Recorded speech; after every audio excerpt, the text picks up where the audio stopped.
They said the cowboy was too hard to love, scarred, cursed, and blamed for a tragedy that shattered Redemption Creek. But when schoolteacher Clara Bennett saw him bleeding in the dust, she made a choice that would change everything. This is the story of a woman who dared to kiss the scars no one else would touch, and the man who learned that even the most broken hearts can heal. Stay with me until the end and comment what city you're watching from. I want to see how far this story travels. The bullet found Luke Kerrigan at high noon on a Tuesday, which seemed fitting for a man who'd been dying by inches for the past 3 years anyway. Clara Bennett heard the shot from inside McCready's General Store, where she'd been examining bolts of calico fabric and trying to decide if the green would be too bold for a schoolteacher's dress.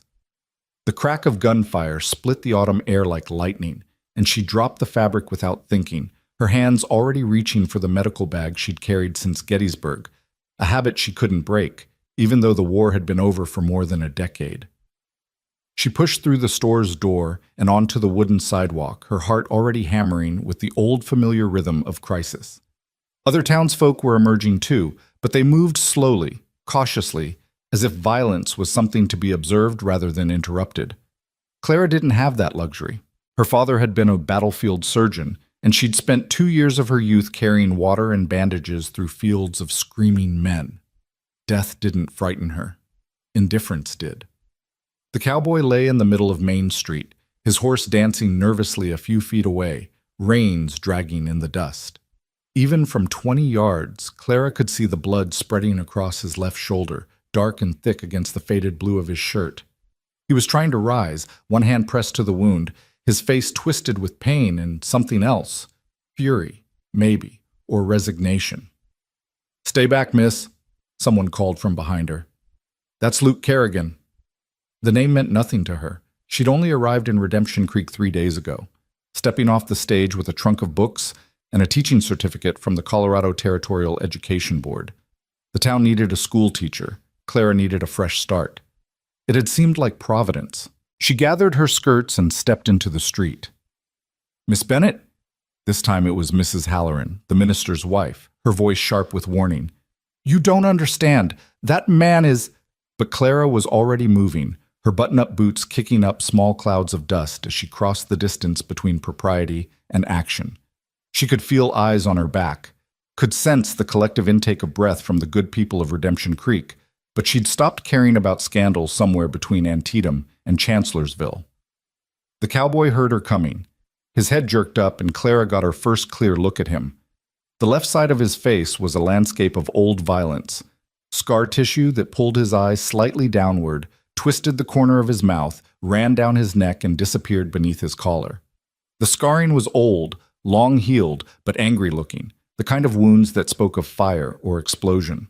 His right side was untouched, almost beautiful in contrast. Strong jaw, high cheekbone, eyes the color of storm clouds. Those eyes fixed on her now with an intensity that should have stopped her mid-stride. "Don't," he said. His voice was rough, abraded, like something dragged over gravel. "Leave me." Clara knelt in the dust beside him, already opening her medical bag. "Not a chance. I'm not worth saving." He said it flatly, as if stating a proven fact. "Then you'll have to live with my bad judgment." Her hands were steady as she peeled his fingers away from the wound. The bullet had gone clean through the meat of his shoulder. Messy, but not fatal if she could stop the bleeding and prevent infection. "What's your name?" "You'll regret this." But he didn't pull away. "I've regretted plenty in my life. One more won't kill me." She tore a strip from her petticoat. "Mrs. Halloran would be scandalized, but petticoats were replaceable and this man's life wasn't," and pressed it firmly against the entry wound. He hissed in pain but held still. "Name?" "Luke." A pause. "Luke Kerrigan."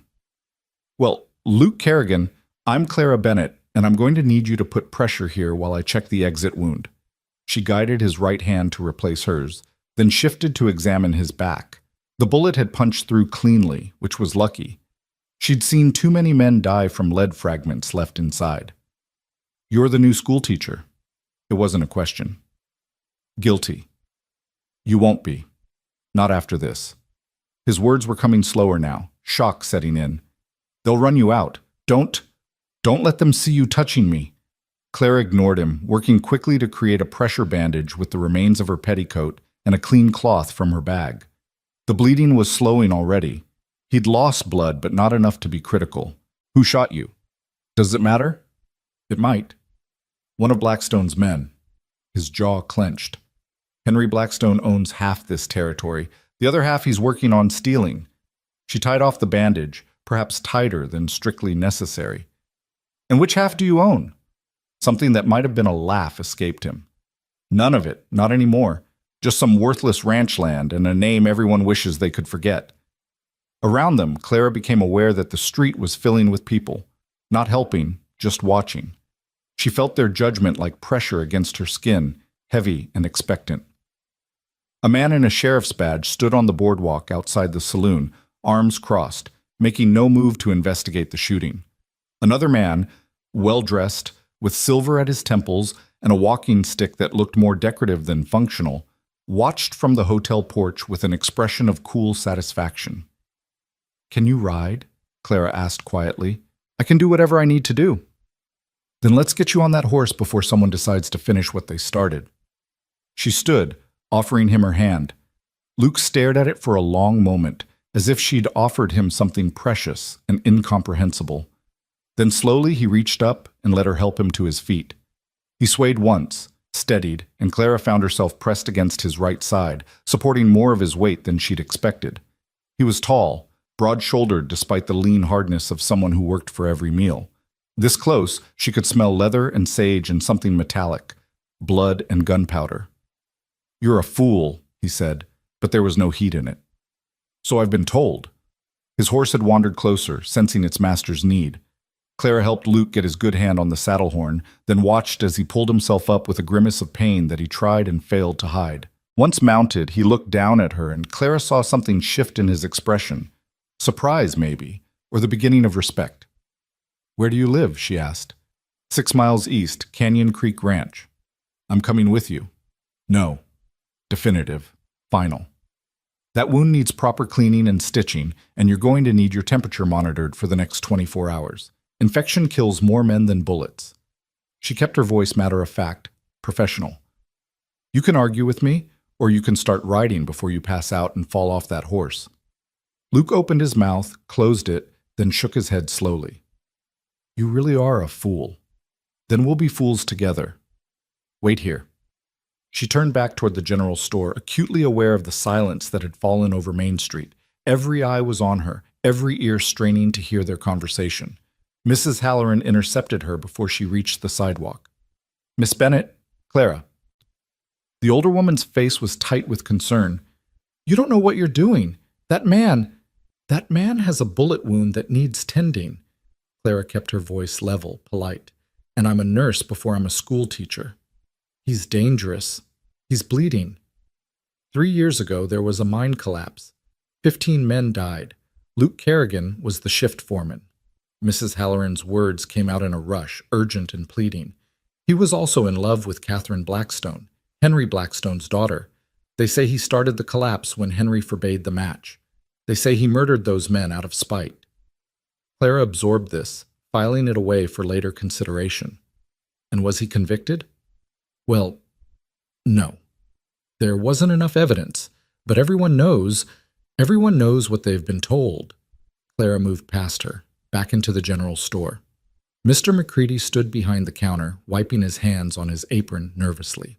"Miss Bennett, I really must advise, I need to purchase supplies." She pulled coins from her reticule. "Carbolic acid, clean linen bandages, laudanum if you have it, and a bottle of whiskey. Also, I need someone to deliver my trunk to Canyon Creek Ranch." The store owner's face went pale. "Canyon Creek? Miss Bennett, you cannot possibly. I can and I will. Now, are you going to sell me these supplies, or shall I take my business elsewhere?" It was a hollow threat. McCready's was the only general store in town, but it worked. With shaking hands, he assembled her order while the other customers backed away as if she carried plague. Clara paid, gathered her purchases into a canvas sack, and walked back out into the bright autumn sunshine. Luke was still mounted, still upright, though he'd gone gray around the edges. When he saw her with the supplies, something complicated crossed his scarred face. "Last chance to save yourself," he said. Clara tied the canvas sack to his saddle, then looked around for a way to mount up. Her own horse and buggy were at the boarding house 3 blocks away. Luke followed her gaze, understood, and held out his right hand. "You'll ride with me," he said. But Clara Bennett, the use of her given name sent an unexpected jolt through her. "Don't say I didn't warn you." She took his hand, placed her foot in the stirrup, and let him pull her up behind the saddle. It was improper. It was scandalous. It was necessary. "Warning noted," she said, and wrapped her arms carefully around his waist, avoiding the wounded shoulder. Luke made a sound that might have been pain or laughter, clicked his tongue, and the horse started forward at a gentle walk.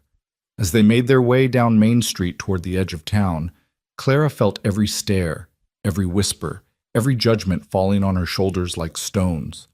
On the hotel porch, the silver-haired man with the walking stick smiled. The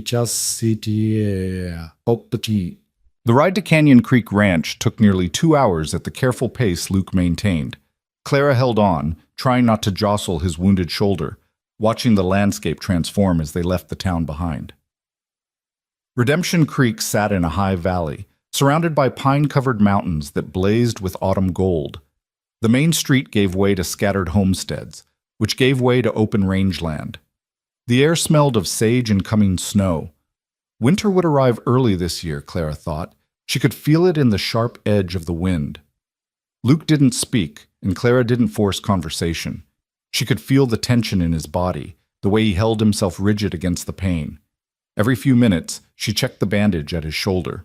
Still holding, no fresh blood seeping through. They followed a creek, Canyon Creek presumably, that cut through red rock formations and stands of aspen.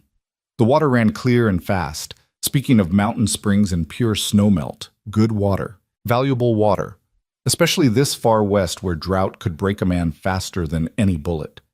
Finally, as the sun began its descent toward the mountain peaks, Luke turned the horse off the main trail and up a narrow track that climbed toward a box canyon. Clara caught her breath at the view. The canyon opened into a natural amphitheater, protected on 3 sides by red cliffs that glowed like fire in the late afternoon light. A cabin sat in the center, built from logs and stone, with a barn and corral off to one side. It was small but solid, the kind of place built to last. And it was completely isolated. "You live here alone?" Clara asked. "Seems safer that way. For everyone." Luke dismounted slowly, moving like an old man, and Clara slid down after him. She grabbed the canvas sack of supplies and followed him toward the cabin. He didn't lock the door. Out here, who would steal from the cursed man of Redemption Creek? The interior was spare but clean. One room with a stone fireplace, a table and 2 chairs, a narrow bed in the corner, shelves lined with books that surprised her. Clara caught titles as she passed: Marcus Aurelius, Walt Whitman, a worn copy of Don Quixote. The man who lived here was educated, thoughtful, not the monster the town had described. "Sit," she ordered, pulling out one of the chairs. "Let me see that shoulder in proper light." Luke obeyed, lowering himself into the chair with a grimace. Clara built up the fire first. The cabin was already growing cold, then lit 2 oil lamps and brought them close. She washed her hands in water from the pump by the door, then carefully began removing the makeshift bandage. The wound had stopped bleeding but looked angry, the edges already showing signs of inflammation. Clara cleaned it thoroughly with carbolic acid, ignoring Luke's sharp intake of breath. Then she threaded a needle from her medical kit and began to stitch. "You've done this before," Luke said through gritted teeth. "Too many times to count." Clara worked with steady precision, drawing the torn flesh together. "I spent 2 years at field hospitals during the war. My father was a surgeon. He taught me everything he knew before typhoid took him in '63. I'm sorry." "Don't be. He died doing what he loved." She tied off the first stitch, started the second. "What about you? How did you get those scars on your face?" Luke was silent for so long that Clara thought he wouldn't answer. Then, "Mine explosion. 4 years ago. I was foreman at the Silver Bell mine, one of Blackstone's operations. We'd been finding pockets of methane gas for weeks, but Blackstone pushed us to maintain production, said we were being cowards. His voice went flat, emotionless. One afternoon, someone's lantern sparked the gas. The whole tunnel lit up like the fires of hell. Clara's hands never stopped moving, but she listened intently. I was near the entrance, got caught in the blast but was blown clear. 15 men behind me weren't so lucky. His hand clenched on the table. I should have shut down the mine, should have refused to work. Instead, I let Blackstone intimidate me, and 15 families lost fathers, brothers, sons. That doesn't make it your fault, doesn't it? Luke's storm gray eyes found hers. I knew it was dangerous. I did it anyway. Clara finished the last stitch and bandaged the wound properly with clean linen. Then she moved around to face him directly, pulling up the second chair. Henry Blackstone owns this town, doesn't he? Controls the sheriff, the judge, probably the newspaper too. He owns everything that matters. And yet you weren't convicted of any crime. Why? Because even Blackstone couldn't manufacture enough evidence. But he didn't need a conviction. The rumors were enough. Luke's voice was bitter. The cursed foreman who killed 15 men. The scarred monster who tried to steal the princess. Catherine Blackstone. His expression shuddered. That was a lifetime ago. Clara stood and began organizing her supplies, giving him space. You need to drink this. She mixed a small amount of laudanum with water. It'll help with the pain and let you sleep. Tomorrow, I'll change the dressing and check for infection. Tomorrow you'll be gone. Actually, I'll be right here. She handed him the glass. That wound needs monitoring, and you need someone to cook for you while you heal. I'll sleep in the barn. No. Luke set the glass down untouched. I appreciate what you did today, Clara Bennett, more than you know. But you need to leave at first light. Go back to town, tell them you made a mistake, that you were just being a good Samaritan. Maybe they'll forgive you. I don't need their forgiveness. Yes, you do. You're a school teacher. Those children need you. Their parents need to trust you. He stood, unsteady but determined. I'm not worth sacrificing your whole future. Clara faced him, this tall, scarred man who'd been shot in the street and left to bleed, who'd been blamed for tragedy and exiled by fear, who'd somehow maintained his dignity through it all. She thought of the books on his shelves, the way he'd tried to warn her away, even while accepting her help, the pain in his eyes when he spoke of those 15 dead miners. Mr. Kerrigan, she said softly. Luke, the war taught me something important. It taught me that sometimes the difference between a good person and a bad person is just who's telling the story. I don't know what really happened in that mine, but I know what I saw today. A man shot in the street while the sheriff watched, while the whole town stood by and did nothing. And I know that if saving your life costs me my teaching position, then Redemption Creek doesn't deserve me anyway. Luke stared at her. You're either the bravest woman I've ever met or the most foolish. Why can't I be both? She picked up the laudanum again and pressed it into his hand. Now drink this and get some sleep. Doctor's orders. This time he obeyed, draining the glass in one swallow. Clara watched the tension slowly leave his shoulders as the medicine took effect.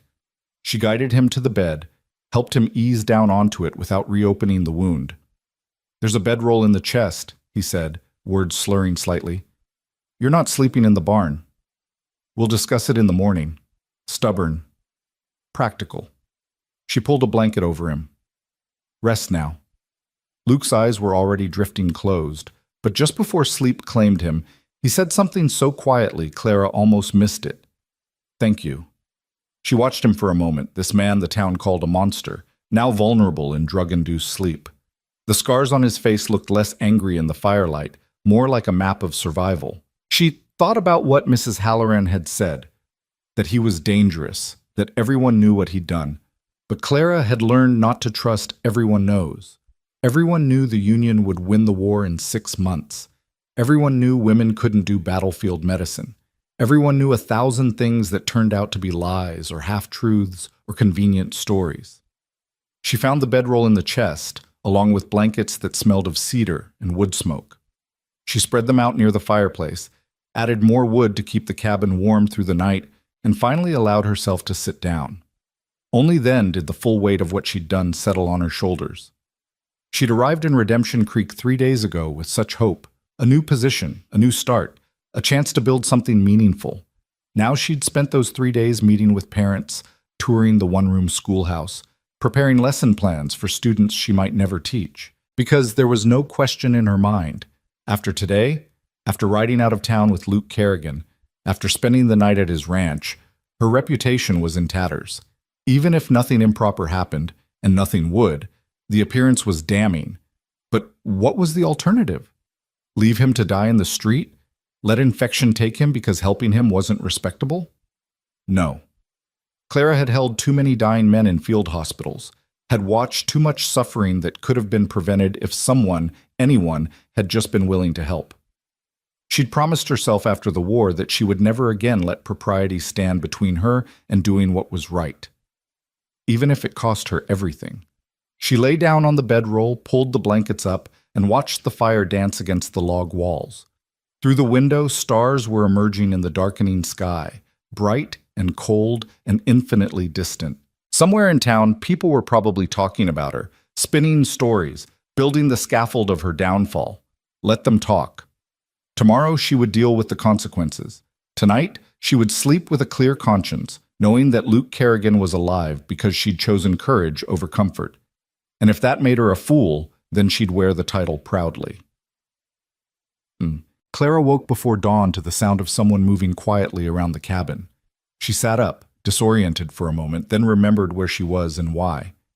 Gray pre-dawn light filtered through the windows. The fire had burned down to embers. Luke stood at the stove, one-handed and clumsy, trying to make coffee. He'd put on a clean shirt, brown flannel that hung loose on his frame, but hadn't managed to button it. The bandage on his shoulder showed no signs of bleeding through, which was a good sign. "You should still be in bed," Clara said, standing and folding the blankets. He turned, looking embarrassed to be caught. "I've been shot before. I know my limits." "Have you been stitched up by a bossy schoolteacher before?" That almost got a smile from him. Almost.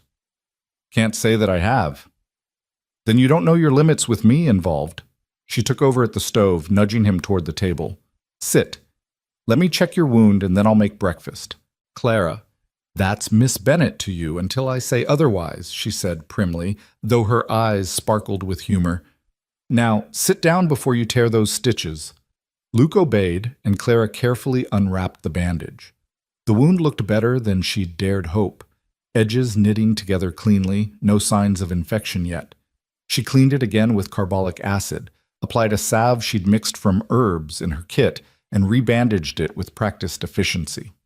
"You'll live," she pronounced, "though you need to rest that arm for at least a week. No heavy work, no riding unless necessary." "I have cattle to tend." "Then they'll have to tend themselves for a few days." She moved back to the stove and began actually making coffee, along with pancakes from flour and eggs she found in the larder. "Or you'll tear these stitches, the wound will reopen, infection will set in, and you'll die. Your choice." Luke watched her work with an expression somewhere between amusement and bewilderment. "You're very matter-of-fact about death." "I've seen enough of it to respect it, not fear it." Clara flipped the pancakes with easy competence. "But I've also seen enough unnecessary death to be very irritated when people don't follow medical advice." "Noted." They ate in companionable silence as the sun rose, painting the canyon walls with shades of gold and rose.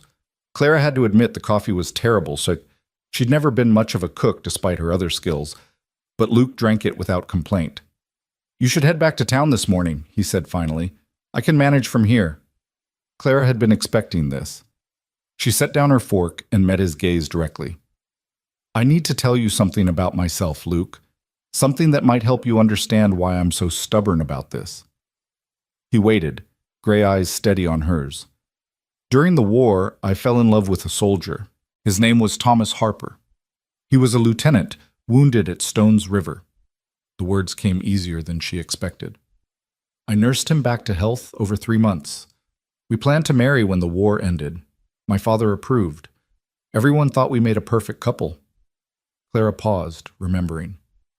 "Then Thomas returned to his unit. 6 weeks later, he was killed at Chickamauga. I got a letter from his colonel telling me he'd died bravely, charging into enemy fire." "I'm sorry," Luke said quietly. "So was I," for a long time. Clara wrapped her hands around her coffee cup. But then I received another letter from Thomas's sergeant. He told me the truth.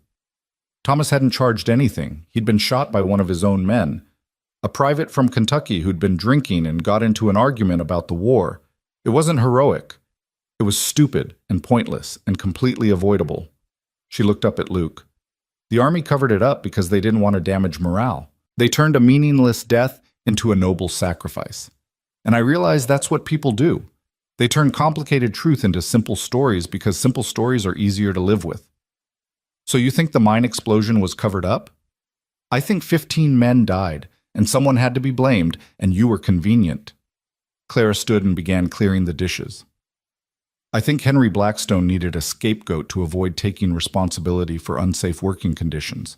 And I think an entire town decided to believe the simple story. Cursed foreman, forbidden love, revenge, instead of asking hard questions about their most powerful citizen. Luke was quiet for a long moment. Then, "You can't know that for certain." "No, but I can choose which story I believe until I know for certain." She pumped water into the basin and started washing dishes. "And I choose to believe that you're a man who made the best decisions he could with the information he had, in a situation controlled by someone more powerful and more ruthless than you. Even if you're wrong, even if I really am responsible." Clara turned to face him. "If I'm wrong, then spending a week nursing you back to health is the least penance you're owed before facing whatever judgment awaits. And if I'm right, then someone in this godforsaken territory needs to stand with you and say that you deserve better than being shot in the street and left to die." Luke stood slowly, crossed to where she stood at the basin. This close, she could see the scars in detail, the way they twisted the skin, pulled at the corner of his eye. They should have been ugly. Instead, Clara found them beautiful in a strange way, like the rings in a tree that showed how it had survived lightning and wind and drought. "You really believe that," he said, not quite a question. "I really do." His hand lifted, hesitated, then very gently touched her cheek. His palm was calloused, warm. "They're going to destroy you for this." "Then I'll be destroyed." Clara didn't pull away. "But at least I'll be able to look at myself in the mirror."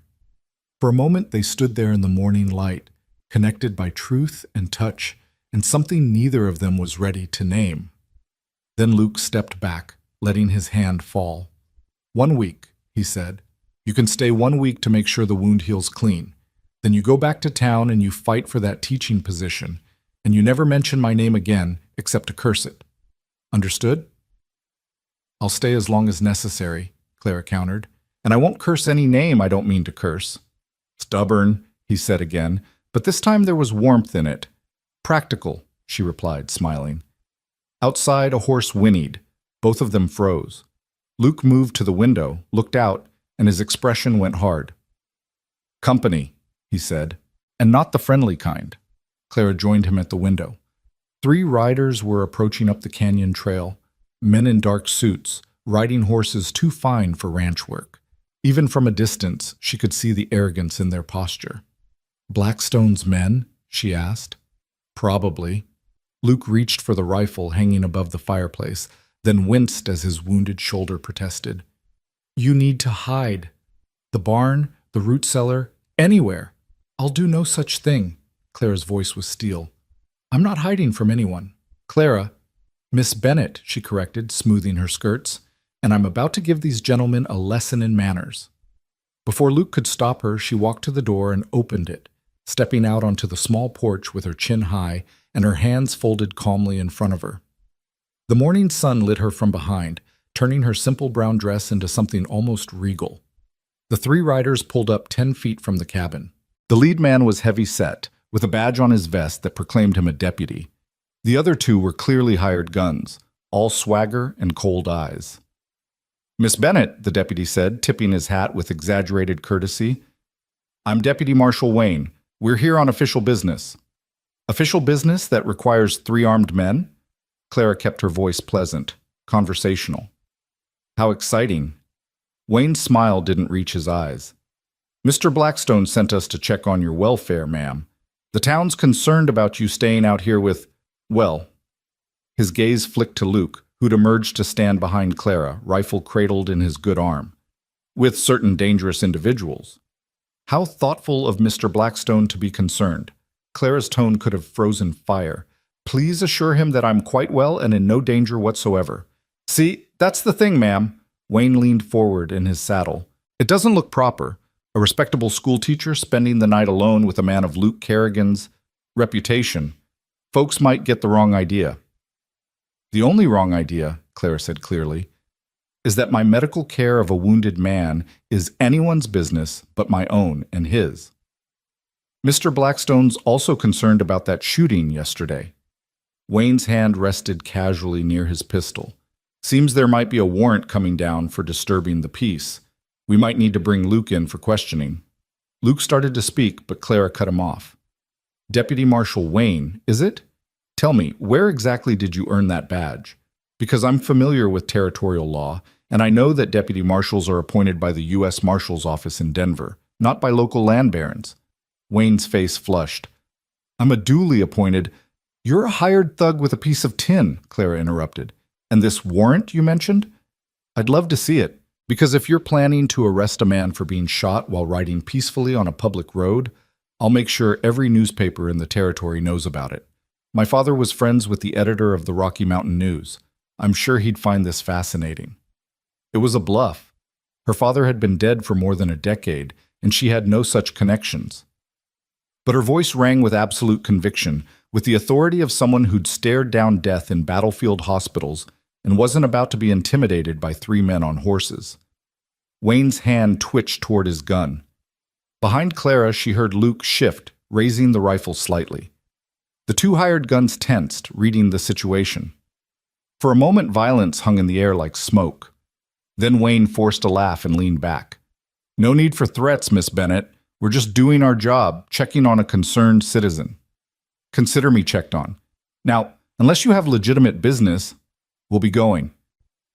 Wayne gathered his reins. But Miss Bennett? Mr. Blackstone's a powerful man in this territory. It'd be a shame if the school board decided they couldn't employ a teacher with questionable judgment.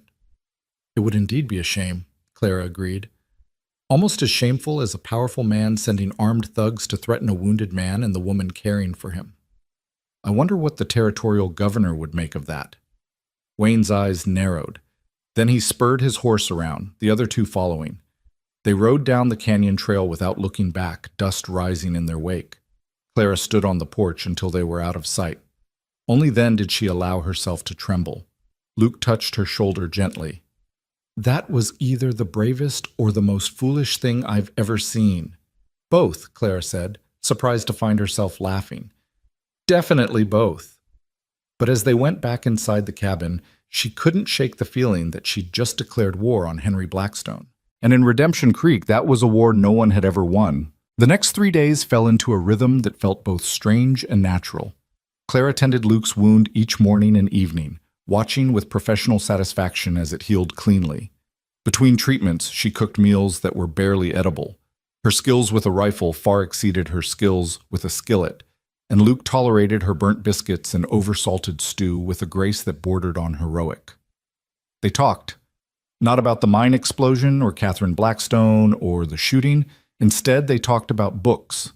Luke had read widely during his isolation, and Clara found herself debating the merits of Whitman versus Dickinson while kneading bread dough into submission. They talked about the war. Luke had served with the Colorado Volunteers and discovered they'd been in Tennessee at the same time, on the same blood-soaked fields, though they'd never crossed paths. I remember the nurses, Luke said one afternoon as Clara changed his bandage.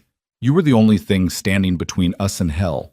Half the men who survived did so because someone like you refused to let them die. The other half survived because of men like you who refused to give up. Clara tied off the fresh bandage. Courage comes in different forms. On the 4th morning, Clara woke to find Luke already up, standing at the window with his coffee.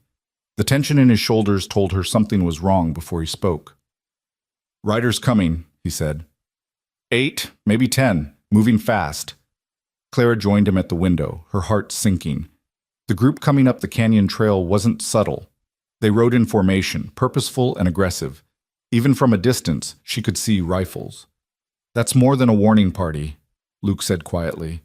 He reached for his rifle with his good hand, checked the load with practiced efficiency. "You need to leave. Now. Take the back trail through the canyon. It'll bring you out north of town." "I'm not leaving. Clara, this isn't three men trying to intimidate you. This is something else." His voice was urgent. "Please, I can handle myself, but not if I'm worried about you."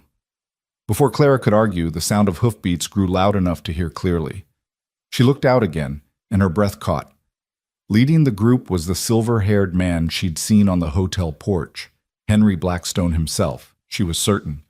Behind him rode Deputy Wayne and 7 other men, all armed. They stopped in a semicircle before the cabin, blocking any escape route. Blackstone sat his horse with the casual confidence of a man who'd never been told no in his life. He was perhaps 55, well-dressed even for riding, with eyes that assessed value the way a banker counted gold. Luke stepped out onto the porch, rifle held loosely but ready. "Blackstone, this is private property." "Is it?"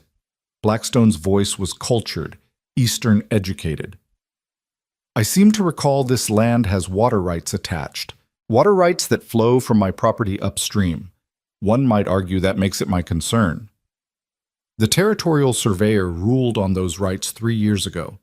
The spring that feeds Canyon Creek originates on my land."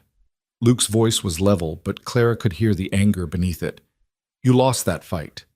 "Did I?" Blackstone smiled. "Surveys can be challenged, especially when new evidence comes to light about the original claim, but that's not why I'm here today." His gaze shifted to the cabin, to where Clara stood visible in the doorway. "I'm here about Miss Bennett." Clara stepped out onto the porch, positioning herself beside Luke. "I can speak for myself, Mr. Blackstone." "Ah, the courageous schoolteacher." Blackstone's smile didn't waver. "Your reputation precedes you, Miss Bennett. Battlefield nurse, educated woman, daughter of the late Dr. Bennett of Philadelphia. Quite impressive credentials." The fact that he'd researched her background in just 4 days sent ice down Clara's spine. This was a man who gathered information the way a spider gathered flies. "What do you want?" she asked directly. "Want? I want what's best for Redemption Creek, which is why I'm here with a generous offer." Blackstone leaned forward slightly in his saddle. "The school board met last night. There was some concern about your recent activities. Spending nights alone with a man of questionable character, defying social conventions, making wild accusations about my deputy. Some felt you might not be suitable for molding young minds." Clara's hands clenched at her sides. "And you, of course, encouraged these concerns." "On the contrary, I defended you." Blackstone's tone was reasonable, almost kind. "I told them that you were simply naive, new to the territory, unaware of the dangerous situation you'd stumbled into, that you were acting from compassion, not corruption. And I offered a solution. Which is? Come back to town with me now. Publicly apologize for your poor judgment. Accept a small stipend to find lodging with Mrs. Halloran, where you'll be properly chaperoned. Begin teaching next Monday as planned." Blackstone spread his hands. "All is forgiven. Your future is secure. And if I refuse?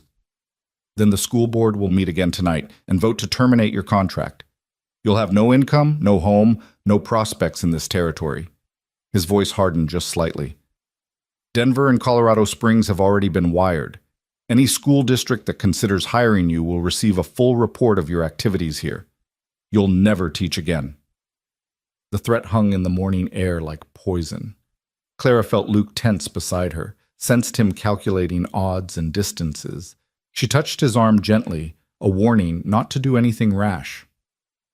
"That's quite a comprehensive threat, Mr. Blackstone," she said calmly. "You must have been very busy these past few days." "I protect my town, Miss Bennett, from all threats." His eyes flicked to Luke, some more obvious than others. "And what about Luke? What's your offer for him?" Blackstone's expression went cold. "Kerrigan has no place in this discussion. He made his choices 3 years ago. Now he lives with the consequences." "The consequences of your lies, you mean?" Clara's voice rang out clear and sharp. "The lies about the mine explosion. The lies about whose negligence killed 15 men. The lies that let you avoid responsibility while destroying an innocent man's life." Several of the mounted men shifted uneasily. Deputy Wayne's hand moved toward his pistol, but Blackstone simply smiled. "Careful, Miss Bennett. Slander is a serious accusation, especially without proof. Proof can be found, records can be examined, witnesses can be questioned again, away from your influence." Clara stepped forward to the edge of the porch. "You're terrified of that, aren't you? Terrified that someone might actually look closely at what happened. That's why you're here. Not to save my reputation, but to control me. To make sure I stop asking questions." "You're hysterical," Blackstone said dismissively. "Wayne, take Miss Bennett into custody, for her own protection." Wayne dismounted, started toward the porch. Luke raised his rifle. "That's far enough." "You gonna shoot a lawman, Kerrigan?" Wayne's hand hovered over his pistol. "That'll just prove what everyone says about you." "He's not a lawman. He's your employee." Luke's voice was ice. "And he takes one more step toward her, I'll prove what everyone should know about you." The tension ratcheted higher.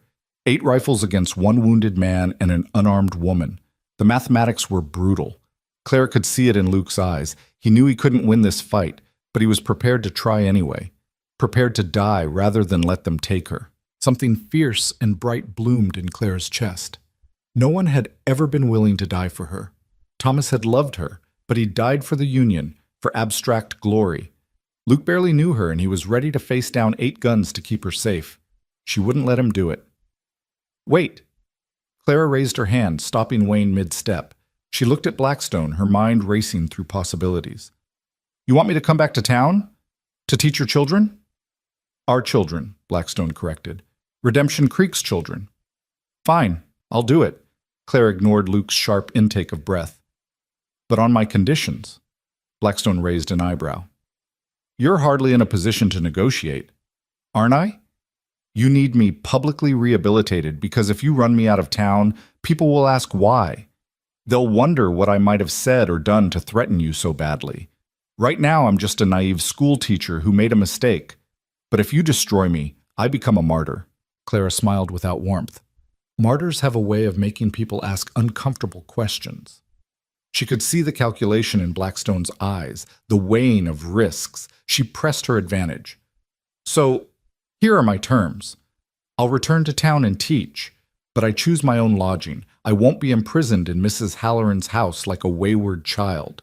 And Luke Kerrigan is left alone. No more harassment, no more deputations riding out here, no more convenient attempts on his life. He keeps his land, his water rights, and his peace. And in exchange, I teach your children. I maintain respectability. And I don't go digging into mine safety records or asking uncomfortable questions about explosions." Clara let the weight of that statement settle. "Unless I have reason to." It was a gamble. She was betting that Blackstone valued control over revenge, that he'd rather have her contained and quiet than destroyed and potentially dangerous. She was betting that he was smart enough to recognize a strategic retreat. Blackstone studied her for a long moment. Then he smiled, a real smile this time, appreciative of a worthy opponent. "You're smarter than I gave you credit for, Miss Bennett. Very well, you have your terms on one condition of your own. Which is? You sign a contract with the school board, 3 years minimum. If you break it, you forfeit 6 months' salary and any teaching credentials you hold." His smile sharpened. "That keeps you honest and invested in this town's future." 3 years. 3 years of walking on eggshells, of watching every word, of pretending the man she'd saved wasn't being slowly destroyed by lies and isolation. But 3 years was also time. Time to find proof. Time to build alliances. Time to plan. "Done," Clara said. "But I want it witnessed, and I want it to include explicit protection for Luke Kerrigan and his property." "You drive a hard bargain." Blackstone nodded slowly. "Wayne, ride back to town. Have the contract drawn up. We'll sign it at the hotel this afternoon." Wayne looked confused but obeyed, mounting his horse and spurring it toward town. The other men remained, rifles still ready, reminding everyone that this negotiation happened under the shadow of violence. Blackstone turned his attention to Luke. "Kerrigan, you've got yourself a guardian angel. I'd advise not wasting her sacrifice." "It's not a sacrifice," Clara said firmly. "It's a choice. My choice." We'll see how you feel in 3 years. Blackstone gathered his reins. Miss Bennett, I'll expect you in town by sunset. Bring your trunk and your credentials. Mrs. Halloran has been instructed to find you suitable independent lodging, at your expense, of course. Of course. Blackstone and his men rode out, leaving Clara and Luke alone in the sudden silence. The morning sun had climbed higher, warming the canyon walls, but Clara felt cold down to her bones. You shouldn't have done that, Luke said quietly. 3 years is a prison sentence. 3 years is an opportunity. Clara turned to face him. He just gave me everything I need, time, access, and a legitimate reason to be in this town. Plus, he showed his hand. He's terrified of what might be uncovered about that mine explosion. He's also got you exactly where he wants you, under his thumb. Does he? Clara smiled grimly.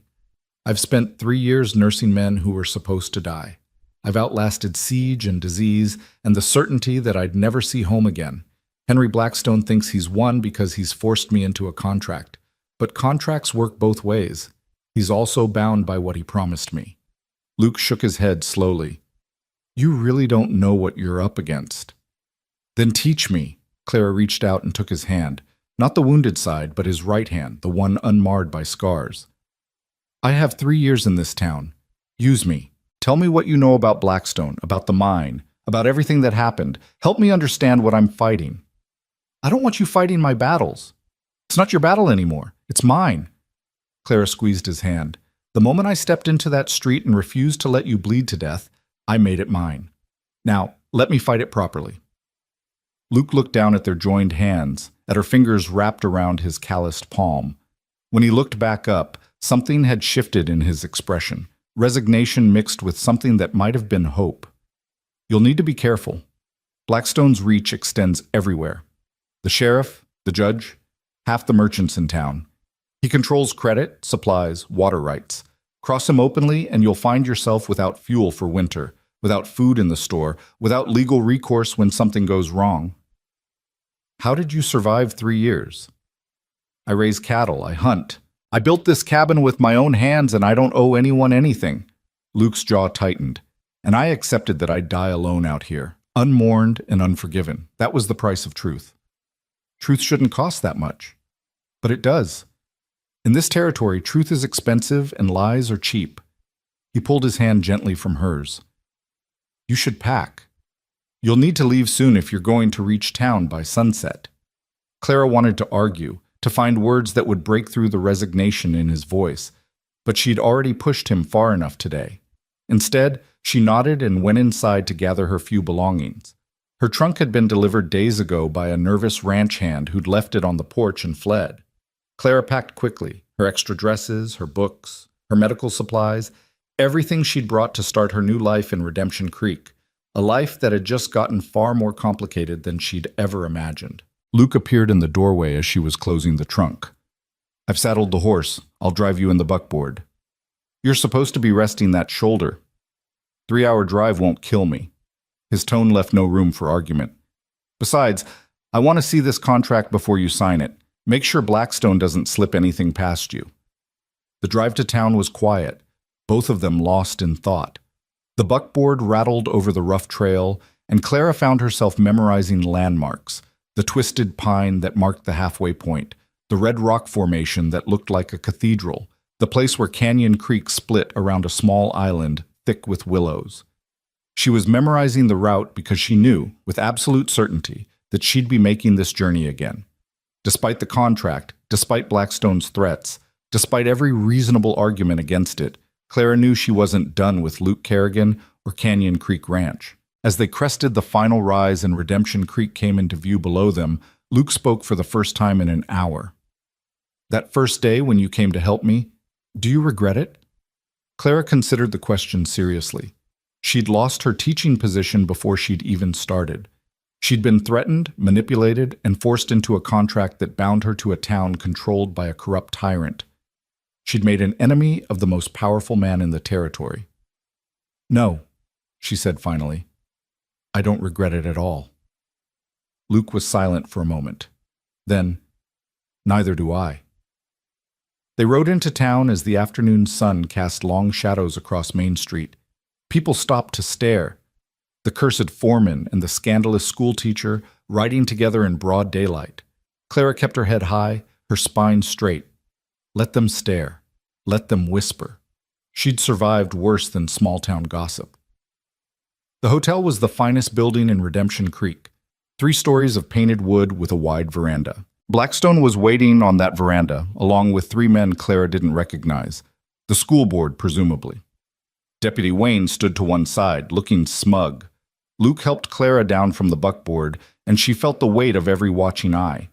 He carried her trunk as they climbed the steps to the veranda, and Clara noticed with satisfaction that his shoulder seemed to be healing well.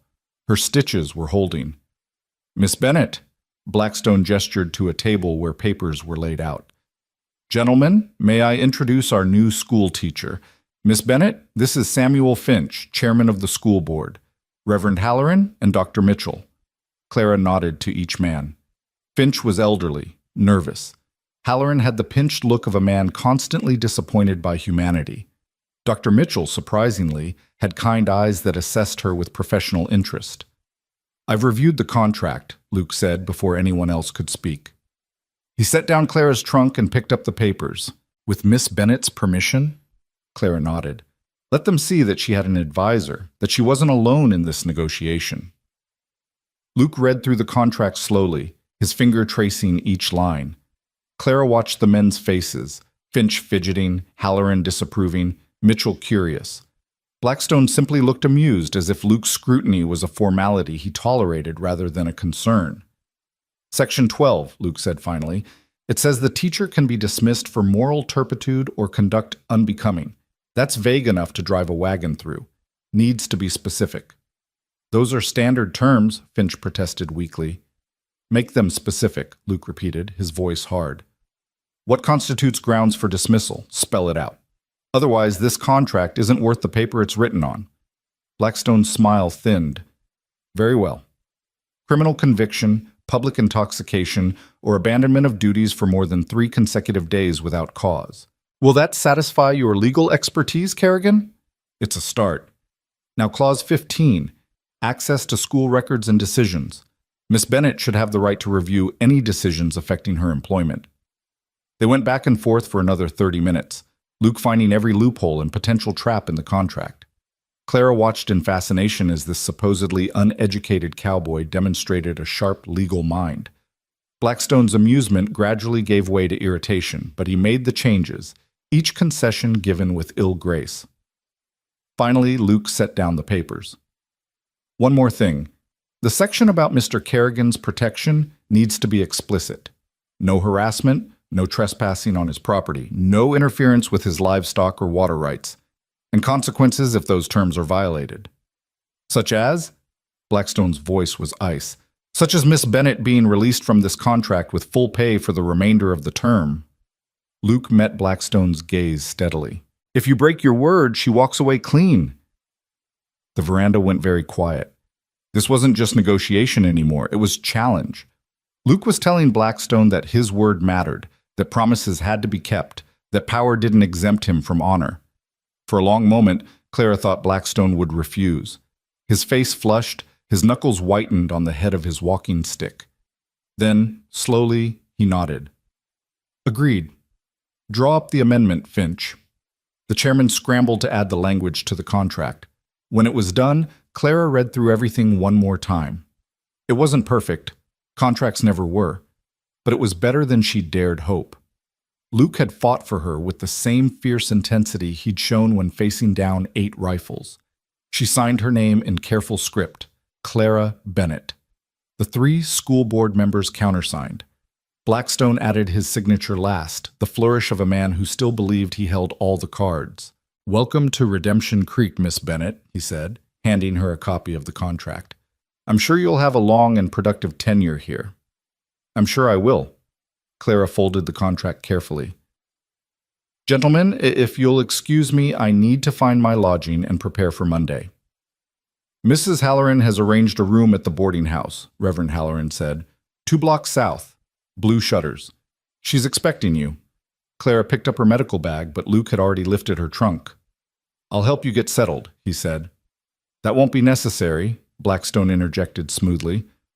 I'm sure Miss Bennet wants to avoid any further impropriety. I'm sure Miss Bennet can decide for herself what she wants. Clara's voice was sweet poison. And right now, I want help with my trunk. Shall we, Luke? She swept down the veranda steps without waiting for permission, Luke following with her trunk. Behind them, Clara heard Reverend Halloran's scandalized whisper and Blackstone's low, angry response. She didn't care. She'd signed their contract, played by their rules. Now she'd live by her own. The boarding house was respectable but shabby, run by a widow named Mrs. Carson, who had the weary look of someone constantly struggling to make ends meet. The room Clara had been assigned was small but clean. A narrow bed, a washstand, a desk by the window. It would do. Luke set down the trunk and looked around the cramped space. It's not much. It's mine. That's enough. Clara opened the window to let in fresh air. From here she could see the mountains in the distance, blue and eternal. Somewhere beyond those peaks was Luke's canyon, his cabin, the place where she'd spent 4 days that had changed everything. I should go, Luke said, before tongues wag any more than they already are. Clara turned to face him. The small room made him seem even larger, made her acutely aware of his presence. The afternoon light caught the scars on his face, and she had the sudden, fierce urge to touch them again, to remind herself they were real, and he was real, and none of this was a fever dream. Thank you, she said instead, for what you did today. The contract would have been a trap without you. I learned a few things during my exile. Reading law books passes the time. He moved toward the door, then stopped. Clara, Miss Bennet, be careful. Blackstone gave in today, but he'll be watching, waiting for you to slip. Let him watch. I'm very good at not slipping. Luke almost smiled at that. I believe you are. But if you need anything, if anything happens that frightens you or makes you feel unsafe, you send word. I might be cursed, but I still remember how to protect people I care about. The words hung in the air between them, heavier than they should be. People I care about. 4 days of knowing each other, and somehow they'd crossed from strangers to something else. Something that didn't have a name yet, but felt real and solid and dangerous. I will, Clara promised. And Luke, don't be a stranger. If you need supplies or your shoulder checked or just someone to argue about Whitman with, you know where to find me. 3 years is a long time to avoid someone in a town this small. Then don't avoid me. Let them talk. We've already given them plenty to whisper about. Might as well give them something real to gossip over. This time Luke did smile, and Clara's heart did something complicated in her chest. His smile transformed his face, made the scars seem like art rather than damage. She wanted to see him smile more. She wanted to be the reason for it. You're troubled, Clara Bennet. So I've been told. She walked him to the door. See you Sunday. Sunday? Church. I assume everyone goes to church in Redemption Creek? At his nod, she continued, Then I'll see you there, and we'll sit together. Let Reverend Halloran preach about scandal while we demonstrate exactly how much we care about his opinion. Luke shook his head, but he was still smiling. You really are determined to ruin both our reputations, aren't you? Our reputations are already ruined. Might as well enjoy the fall. After he left, Clara sat on her narrow bed and allowed herself, for the first time since the confrontation at the ranch, to feel the full weight of what she'd done. 3 years. 3 years bound to this town, to these people, to a contract that tied her to a man she barely knew and a cause that might destroy her. But as she unpacked her trunk and arranged her few belongings in the small room, Clara felt something she hadn't felt since before Thomas died. She felt purpose. For 3 years after the war, she'd been drifting, teaching in Philadelphia, then Boston, then St. Louis. Good positions, respectable schools, but always moving on before she could put down roots. Always running from the memory of what she'd lost. Now, finally, she'd found something worth staying for. Not just Luke, though he was part of it, but the truth. Justice. The simple, radical act of standing with someone everyone else had abandoned. Her mother would have been horrified. Her Philadelphia friends would have been scandalized. Even Thomas, she thought, might have tried to talk her out of it, to make her see reason, choose safety over risk. But Clara had spent 2 years watching men die. She'd learned that safety was an illusion, and reputation was cold comfort in the grave. She'd learned that the only thing that mattered, in the end, was whether you'd been brave enough to stand for something true. A knock at her door interrupted her thoughts. She opened it to find Dr. Mitchell standing in the hallway, his medical bag in hand. "Miss Bennett, I hope I'm not intruding." "Not at all, Dr. Mitchell. Please, come in." He entered hesitantly, his eyes taking in her sparse belongings with the trained observation of someone who noticed details. "I wanted to welcome you officially to Redemption Creek, and to apologize for the circumstances of that welcome." Clara gestured to the desk chair while she sat on the bed. "You have nothing to apologize for, Doctor. You weren't the one making threats." "No, but I sat silent while others did." Mitchell set down his bag with a sigh. "That's cowardice of a different sort. I've practiced medicine in this town for 12 years, Miss Bennett. I've watched Henry Blackstone consolidate power, silence dissent, and ruin anyone who stands against him.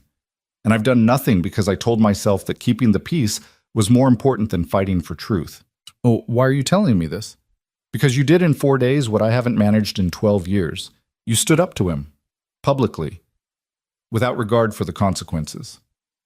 Mitchell leaned forward, his expression earnest. "I wanted you to know that not everyone in Redemption Creek is blind or complicit. Some of us simply lack your courage." Clara studied him. The gray in his hair, the lines around his eyes, the hands that had saved lives and set bones and signed death certificates. He was older than Luke, younger than Blackstone. Old enough to remember what the town had been before the mine explosion changed everything. "Tell me about the explosion," she said. "What really happened?" Mitchell glanced at the door, lowered his voice.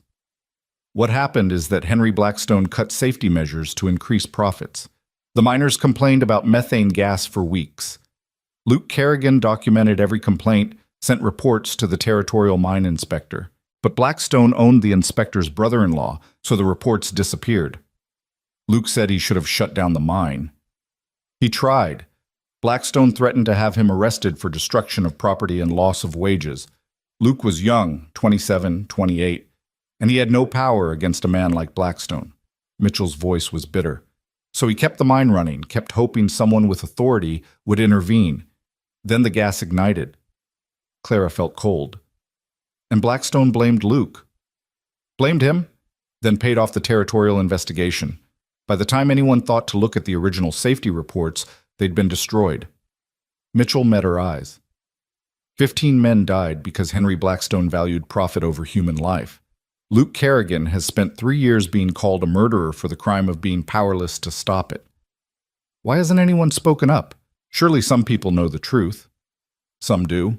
But Blackstone controls their livelihoods, their credit, their futures. Speak against him, and suddenly your loan comes due, your goods stop arriving at the store. The law finds reasons to harass you." Mitchell stood, moved to the window. "He's turned this whole town into accomplices through silence. We're all guilty, Miss Bennett, every single one of us."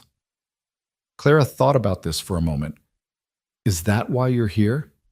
To ease your guilt by confessing to me?" "No." Mitchell turned back to her. "I'm here to offer my help. Whatever you need, information, support, medical supplies, you come to me. I can't stand publicly with you, not yet. But I can work behind the scenes, and if you're planning what I think you're planning, you'll need allies." "What do you think I'm planning?" "To find proof. To expose Blackstone. To get justice for Luke and those 15 dead miners." Mitchell smiled grimly. "Am I wrong?" Clara thought about the contract she'd just signed, about 3 years in this town, about all the ways this could go wrong. Then she thought about Luke's face when he talked about the men who'd died, about the weight of unearned guilt he'd carried for 3 years. "No," she said, "you're not wrong. Then you'll need to be smart about it. Blackstone's covered his tracks well, but every crime leaves evidence. Mine records, financial documents, witness testimonies. They exist somewhere. The trick is finding them without Blackstone discovering what you're doing." Mitchell picked up his bag. "I'll start asking questions, carefully, and I'll let you know what I find." After he left, Clara sat in the gathering dusk and felt the shape of her new life taking form. She'd come to Redemption Creek to teach children their letters. Instead, she'd stumbled into a war fought with contracts and whispers, with lies and silence, with the slow grinding machinery of power against truth. She should be afraid. But as darkness fell over the town and lights began to glow in windows up and down the street, Clara felt only determination. She'd pulled Luke Kerrigan back from death once. Now she'd pull his name back from the grave of lies that had buried it, even if it took 3 years, even if it cost her everything. Some things she'd learned in the war were worth dying for. Justice was one of them, and something told her that Luke Kerrigan might be another. Sunday morning dawned clear and cold, the kind of October day that promised snow before the week was out. Clara dressed carefully in her best dress, dark blue wool with modest trim, and pinned her hair into a severe bun that screamed respectability. If she was going to scandalize the town by sitting with Luke Kerrigan in church, she'd do it looking like the most proper schoolteacher Colorado Territory had ever seen. She arrived at the white clapboard church 15 minutes early and took a seat in the middle pew on the left side. Prime location, visible to everyone but not so forward as to seem presumptuous. The church filled slowly with families in their Sunday clothes, conversation stopping abruptly when people noticed her. Clara kept her eyes on the simple wooden cross at the front of the sanctuary and pretended not to notice the whispers. Mrs. Halloran swept in with her husband, saw Clara, and her face went through several expressions before settling on pained duty. She crossed to Clara's pew with the air of someone approaching a leper colony. "Miss Bennet, how brave of you to attend this morning." "Why wouldn't I attend, Mrs. Halloran? I'm a faithful churchgoer." Clara smiled pleasantly. "I'm looking forward to your husband's sermon." "Yes." "Well," Mrs. Halloran glanced around at the filling church. "You should know that the Kerrigans used to sit in this pew. Before the incident. Some might find it presumptuous for you to—" "I'll be happy to share the pew with any Kerrigan who wishes to join me." Mrs. Halloran's face went pale. "Miss Bennet, surely you're not suggesting—" "I'm not suggesting anything. I'm simply sitting in church waiting for the service to begin." Clara kept her voice light, conversational. "Is there a problem?" Before Mrs. Halloran could respond, the church door opened and Luke Kerrigan walked in. The effect was electric. Conversation died completely. Every head turned. Luke stood in the doorway for a moment, dressed in black trousers and a clean white shirt, his hat in his hands. The scars on his face seemed more pronounced in the morning light filtering through the windows. He looked like a man walking into a lion's den with his eyes wide open. His gaze found Clara, and something passed between them. Acknowledgement, solidarity, the recognition of two people who'd chosen the hard path and wouldn't turn back. He walked down the center aisle with measured steps, his boots loud on the wooden floor. People drew back as if he carried contagion. "Miss Bennet," he stopped beside her pew. "May I join you?" "I'd be honored, Mr. Kerrigan." Luke slid into the pew beside her, and Clara heard the collective intake of breath from the congregation. Mrs. Halloran made a small sound of distress and hurried back to her own seat. Samuel Finch, the school board chairman, looked like he might faint. Even Henry Blackstone, seated in the front pew with his wife, Clara's first glimpse of the pale, brittle woman, turned to stare with barely concealed fury. "You didn't have to do this," Luke murmured, his voice low enough that only Clara could hear. "Neither did you." "I haven't been to church in 3 years. Figured it was time I stopped letting them make me feel ashamed for sins I didn't commit." Clara glanced at him sideways. "And here I thought you came just to scandalize the good people of Redemption Creek with me." "That too." The corner of his mouth quirked up slightly. "Two birds, one stone." Reverend Halloran entered from the side door, took his place at the pulpit, and froze when he saw Luke. His prepared sermon, whatever it had been, clearly wasn't designed for this moment. He fumbled with his notes, cleared his throat, and began with a hymn. The congregation sang Amazing Grace with more vigor than harmony, and Clara joined in, her voice clear and strong. Beside her, Luke was silent. She wondered if he'd forgotten how to sing, or simply couldn't bear to after 3 years of isolation. Then Reverend Halloran began to preach, and Clara understood why Mrs. Halloran had looked so pained. "Today I want to speak about the sin of pride," Halloran intoned, his voice carrying to every corner of the small church. "The pride that makes us think we know better than our betters. The pride that leads us to question the wisdom of those God has placed in authority over us." Clara felt Luke tense beside her. She reached over carefully and placed her hand on the pew between them, not touching him, but close enough that he'd know she was there. The Bible tells us that pride goes before destruction and a haughty spirit before a fall.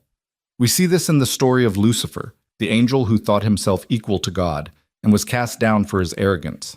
We see it in our own lives when we question, when we rebel, when we refuse to accept the natural order of things. Several people nodded along with the sermon. Samuel Finch looked relieved, as if a crisis had been averted. Blackstone sat with his arms crossed, satisfaction evident in his posture.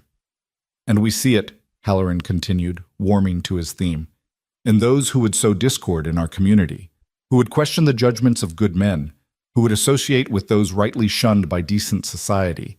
Such pride is not just foolish, it is dangerous. It threatens the very fabric of our town. Clara had heard enough. She stood up. The sound of her rising echoed through the sudden silence, every eye fixed on her. Reverend Halloran stopped mid-sentence, his mouth open in surprise. "Forgive me, Reverend," Clara said, her voice carrying clearly, "but I have a question about your sermon." "Miss Bennet, this is most irregular. You speak of pride and questioning authority. But didn't Jesus himself question the Pharisees? Didn't he overturn the money changers' tables? Didn't he dine with tax collectors and sinners, despite what the decent society of his day thought?" Halloran's face flushed. That was different. Was it? Because it seems to me that Jesus spent most of his ministry telling people that the natural order they'd accepted was wrong, that the first would be last and the last first, that publicans and prostitutes would enter heaven before the self-righteous. Clara's voice was steady, almost conversational. "So I'm curious, Reverend, when you preach about not questioning authority, which authority do you mean? The authority of powerful men? Or the authority of truth?" The silence in the church was absolute. Even the children had stopped fidgeting. Henry Blackstone had turned completely around in his pew, his face dark with anger. His wife had gone even paler, if that was possible, her hands clenched in her lap. "Young woman, you are disrupting a sacred service. I'm asking a theological question. Isn't that what church is for? Learning? Discussion? Or is it just for reinforcing whatever those in power want us to believe?" Luke stood up beside her. "Clara." "It's Miss Bennet," she corrected automatically, then turned to include the whole congregation. "I came to this town to teach, and I've learned that teaching means asking hard questions. It means not accepting easy answers just because they're comfortable. It means standing up for truth even when truth is inconvenient." She looked directly at Blackstone. "Especially when truth is inconvenient." "This is outrageous," Samuel Finch sputtered from his pew. "Miss Bennet, as chairman of the school board, I must insist—" "You must insist on what, Mr. Finch? That I sit quietly while lies are preached from the pulpit? That I pretend not to notice when a sermon is less about God and more about control?" Clara gathered her shawl.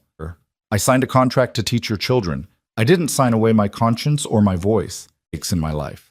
But standing up for what's right has never been one of them." They walked out into the cold autumn sunshine, leaving chaos behind them. Clara could hear the explosion of voices starting before the church door even closed. She made it to the street before her knees started shaking. "That was either the bravest or most foolish thing I've ever seen," Luke said. His voice held something that might have been awe. "And I've seen you do a lot of brave, foolish things." I couldn't sit there and listen to that. He was using God to justify lies. Clara wrapped her shawl tighter against the cold. "My father always said that the worst sins are the ones committed in righteousness. You just destroyed any chance you had of being accepted in this town." "I was never going to be accepted. Not really. Not as long as I associated with you." Clara started walking, not sure where she was going, just needing to move. "Besides, I don't want acceptance if it means silence." Luke caught up with her, matched her pace. They walked past the hotel, past the general store, toward the edge of town where the buildings gave way to open land. Neither spoke until they were well away from curious ears. "You can't keep doing this," Luke said finally, "fighting my battles, sacrificing your position for my sake." "It's not sacrifice if I choose it freely." "Clara." He stopped walking, caught her arm gently. You signed a 3-year contract that was supposed to give you stability, a place to belong. Now you've just alienated half the town and given Blackstone ammunition to use against you. Then I'll deal with the consequences." She pulled her arm free, not angrily but firmly. "Luke, do you know what I did during the war? I held men while they died. I wrote letters to mothers and wives telling them their loved ones were gone. I watched gangrene and cholera and hemorrhaging fever take boys who should have lived to be old men." Her voice was steady but fierce. "And you know what the worst part was? Not the death, not the suffering. It was the waste. Men dying because supplies didn't arrive, because commanders made mistakes, because nobody questioned the orders even when the orders were wrong. I swore when the war ended that I'd never again stay silent when I could speak. Never again watch injustice happen because it was safer to look away." Luke studied her face, and Clara wondered what he saw there. The stubborn school teacher? The battlefield nurse? Or something else entirely, something even she didn't fully understand yet. "You're going to get hurt," he said quietly. "Blackstone doesn't forgive challenges to his authority." "Probably. But I'll heal." She smiled, trying to lighten the moment. "I have an excellent nurse, after all." That got a genuine laugh from him, short but real. "You're impossible." "I'm consistent. There's a difference." They walked further, leaving the town behind entirely. The mountains rose blue and distant, crowned with snow that would reach the valley floor before winter was through. Clara found herself thinking about what 3 years meant in a place like this. 3 seasons of snow. 3 springs of thaw. 3 autumns watching the aspens turn gold. "Tell me about Catherine," she said suddenly. "I've heard the rumors. I want to hear the truth." Luke was quiet for so long that Clara thought he wouldn't answer. They'd reached a small grove of cottonwoods by the creek, and he stopped there, looking at the water flowing clear and cold over smooth stones. "Catherine Blackstone was everything this territory promised to be and never was," he said finally. "Beautiful, educated, full of ideals about making something good out here. She came west with her father 5 years ago when he bought the mine. She hated everything he stood for, the greed, the control, the way he treated people like resources to be exploited." He picked up a stone, turned it over in his hands. "We met at a church social, started talking about books. She'd brought a whole library with her from Boston. I was a foreman at her father's mine, trying to keep men safe while her father cut costs. We fell in love despite every reason not to." "What happened?" "Blackstone found out. Forbade the match. Said his daughter wouldn't marry a common laborer, that I was trying to elevate myself beyond my station." Luke threw the stone into the creek with sudden violence. "He threatened to fire me, to blacklist me throughout the territory. Catherine said we should run away together, start over somewhere else. But you didn't. I was young and stupid enough to think I could change his mind. Thought if I proved myself valuable enough, worked hard enough, kept his mind safe and profitable, he'd see I was worthy." Luke's laugh was bitter. "Instead, he used me, pushed the mine past safety limits, knowing I'd take the blame if anything went wrong. And when it did, when the explosion happened, he made sure everyone knew I was the foreman, that I was responsible." "And Catherine?" Luke's expression went distant, pained. "Catherine tried to defend me. Told anyone who'd listened that I'd warned her father about the gas, that I'd tried to shut down the mine. Blackstone had her declared hysterical with grief. She'd lost friends in the explosion too. Within a month, he'd sent her back to Boston, married her off to some banker twice her age. I got one letter from her months later. She said her father had made it clear that any attempt to contact me would result in me being charged with harassment or worse." Clara felt a surge of anger on behalf of this woman she'd never met. "So he separated you and then destroyed your reputation so thoroughly that even if she came back, you'd be too toxic to approach. That about sums it up. Do you still love her?" The question hung between them, heavy with implications neither of them was ready to examine. Luke met Clara's eyes, and she saw something complicated there. Grief, yes, but also something that looked like relief. "I loved who she was, or who I thought she was." He shook his head slowly. "But that was 3 years ago. 3 years of silence, of exile, of learning to live without hope. Love doesn't survive that unchanged. What I feel now is mostly sadness for what might have been.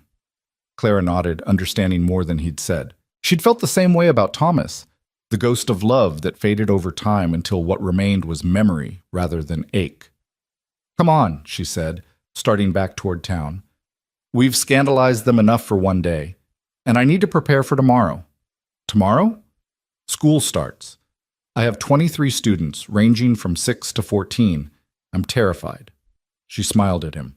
"But at least after this morning, the parents already know I'm not going to teach their children blind obedience." Luke walked her back to the boarding house, both of them aware of the curtains twitching as they passed. At her door, he paused. "Clara, what you did this morning, standing up in church, that took more courage than I've shown in 3 years. You survived 3 years alone. That took a different kind of courage. Surviving isn't the same as living." He looked down at his hands, at the calluses and scars. "I'd forgotten that until you came along and reminded me." Before Clara could respond, Mrs. Carson appeared in the doorway behind them, her face tight with disapproval. "Miss Bennett, I need to speak with you, privately." Luke tipped his hat. "I'll see you around, Miss Bennett." "Count on it, Mr. Kerrigan." She watched him walk away, his shoulders straight despite the weight of the morning's confrontation. Then she turned to face Mrs. Carson, already knowing what was coming. "I'm afraid I need to ask you to find other lodging," the widow said without preamble.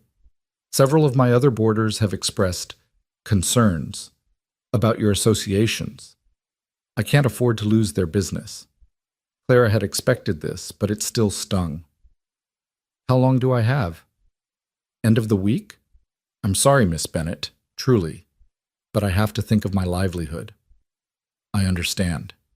And she did. That was the insidious thing about Blackstone's power. He didn't need to explicitly threaten anyone. The fear alone was enough to make people police each other. Clara spent the afternoon searching for new lodging and finding every door politely but firmly closed. The other boarding house was full. Rooms above the saloon were unsuitable for a school teacher. The few families who took in boarders suddenly had no space available. By sunset, Claire was facing the real possibility of having nowhere to live. She was sitting in her room trying to decide what to do when someone knocked. Dr. Mitchell stood in the hallway, his medical bag in hand as always. "I heard about Mrs. Carson," he said without preamble. "I have a solution, if you're willing to consider it." Clara gestured him inside. "I'm listening." "My wife died 2 years ago. I've been living alone in a house far too large for one person. There's a separate entrance to the upper floor. Used to be servants' quarters back when we could afford servants." Mitchell spoke quickly, as if worried she'd refuse before he finished. "You could have those rooms. Complete privacy, your own space, and it would be completely respectable. I'm old enough to be your father, and the whole town knows I'm still mourning my wife." "Dr. Mitchell, I can't ask you to..." "You're not asking. I'm offering. And honestly, Miss Bennett, I'd welcome the company. The house has been too quiet for too long." He smiled sadly. "Besides, this way I can help you more directly. My study has records going back 15 years, including reports from the Silver Bell mine that might prove very interesting." Clara understood what he was really offering, not just lodging, but alliance, access to information, a safe base from which to operate. "Won't Blackstone retaliate against you?" "He might try, but I'm the only doctor in town, and even Blackstone can't afford to alienate me completely. People get sick, babies get born, bones get broken. They need me more than I need their approval." Mitchell stood. "Think about it tonight. If you're interested, come by tomorrow after school. I'll show you the rooms." After he left, Clara sat by her window and watched the sun set over the mountains. Below her, Redemption Creek settled into evening. Smoke rising from chimneys, lamps being lit, families gathering for supper. A town that looked peaceful on the surface but roiled underneath with secrets and lies and the slow poison of unchecked power. She thought about the morning's confrontation in church, about Luke's story of Catherine, about Dr. Mitchell's careful offer of alliance. She thought about the contract she'd signed and the 3 years stretching ahead of her like a battlefield she'd chosen to walk onto. Monday morning, 23 children would arrive at the schoolhouse expecting her to teach them. Some of their parents would have heard about the church incident. All of them would know about her association with Luke Kerrigan. They'd be watching, judging, waiting to see if she'd falter. Clara smiled grimly at her reflection in the darkening window. Let them watch. She'd spent 2 years being watched by dying men, by exhausted surgeons, by generals who thought women had no place in field hospitals. She'd learned to work under scrutiny, to make every action count, and she'd learned something else, too. She'd learned that real change didn't happen in dramatic moments. It happened slowly, in small acts of defiance, in questions asked, in truths spoken, in the steady, relentless pressure of someone who refused to accept lies as inevitable. Blackstone thought he'd contained her by forcing her into a contract, but contracts worked both ways. For 3 years, she'd have access to this town, to its children, to its secrets. 3 years to slowly, carefully build a case against the man who destroyed Luke's life and killed 15 minors. 3 years was a long time, long enough to change everything. Clara prepared for bed but found herself restless. She lit her lamp and pulled out a journal she'd kept sporadically since the war, a habit from her father, who'd always said that writing clarified thinking. She opened to a fresh page and began to write. First day of teaching tomorrow. 23 students, ages 6 to 14. We'll need to assess their levels quickly. Mathematics seems to be weak across the board based on the entrance tests I saw. Reading varies widely, some quite advanced, others barely literate. But that wasn't what needed recording. She dipped her pen again. The real education begins with questions. Why did the mine explode? What records exist? Who benefits from the lies and who suffers? Dr. Mitchell has offered access to old mine reports. Need to review carefully without drawing attention. Luke Kerrigan, the man they've made into a monster, is actually the most decent person I've met in this town. Scarred, yes. Damaged, certainly. But not broken. There's strength there. Integrity. The kind of man who'd rather die than compromise his principles. She paused, pen hovering over paper. Then she wrote one more line. I think I'm falling in love with him. God help me.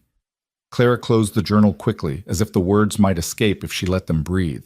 She wasn't ready to examine that feeling too closely. There was too much else to focus on. Teaching, investigating, surviving. Romance was a complication she couldn't afford. But as she finally drifted toward sleep, her last conscious thought was of Luke's face in the church that morning. The way he'd stood when she stood. The quiet strength of his presence beside her. The knowledge that she wasn't alone in this fight. Whatever came next, they'd face it together. And somehow, that made even the impossible seem manageable. Monday morning arrived too quickly. Clara dressed in her most severe teaching clothes. Gray wool dress, hair pulled back ruthlessly, wire-rimmed spectacles she didn't actually need but thought made her look more authoritative. She gathered her lesson materials and walked through the cold dawn toward the schoolhouse. The building sat on the edge of town, a simple one-room structure with windows on 3 sides and a pot-bellied stove in the center. Someone had already started a fire. Samuel Finch, she discovered, who was hovering nervously near the door when she arrived. Miss Bennett, I wanted to speak with you before the children arrive. Clara set down her books and began arranging the desks. Mr. Finch?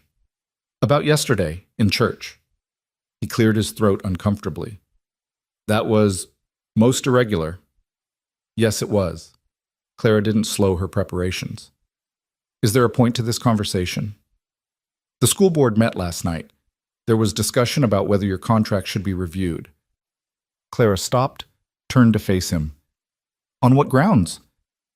Well, your behavior, your associations, the concern that you might not be a suitable moral example for impressionable children. Finch looked miserable. Mr. Blackstone was quite vocal about his concerns. I'm sure he was.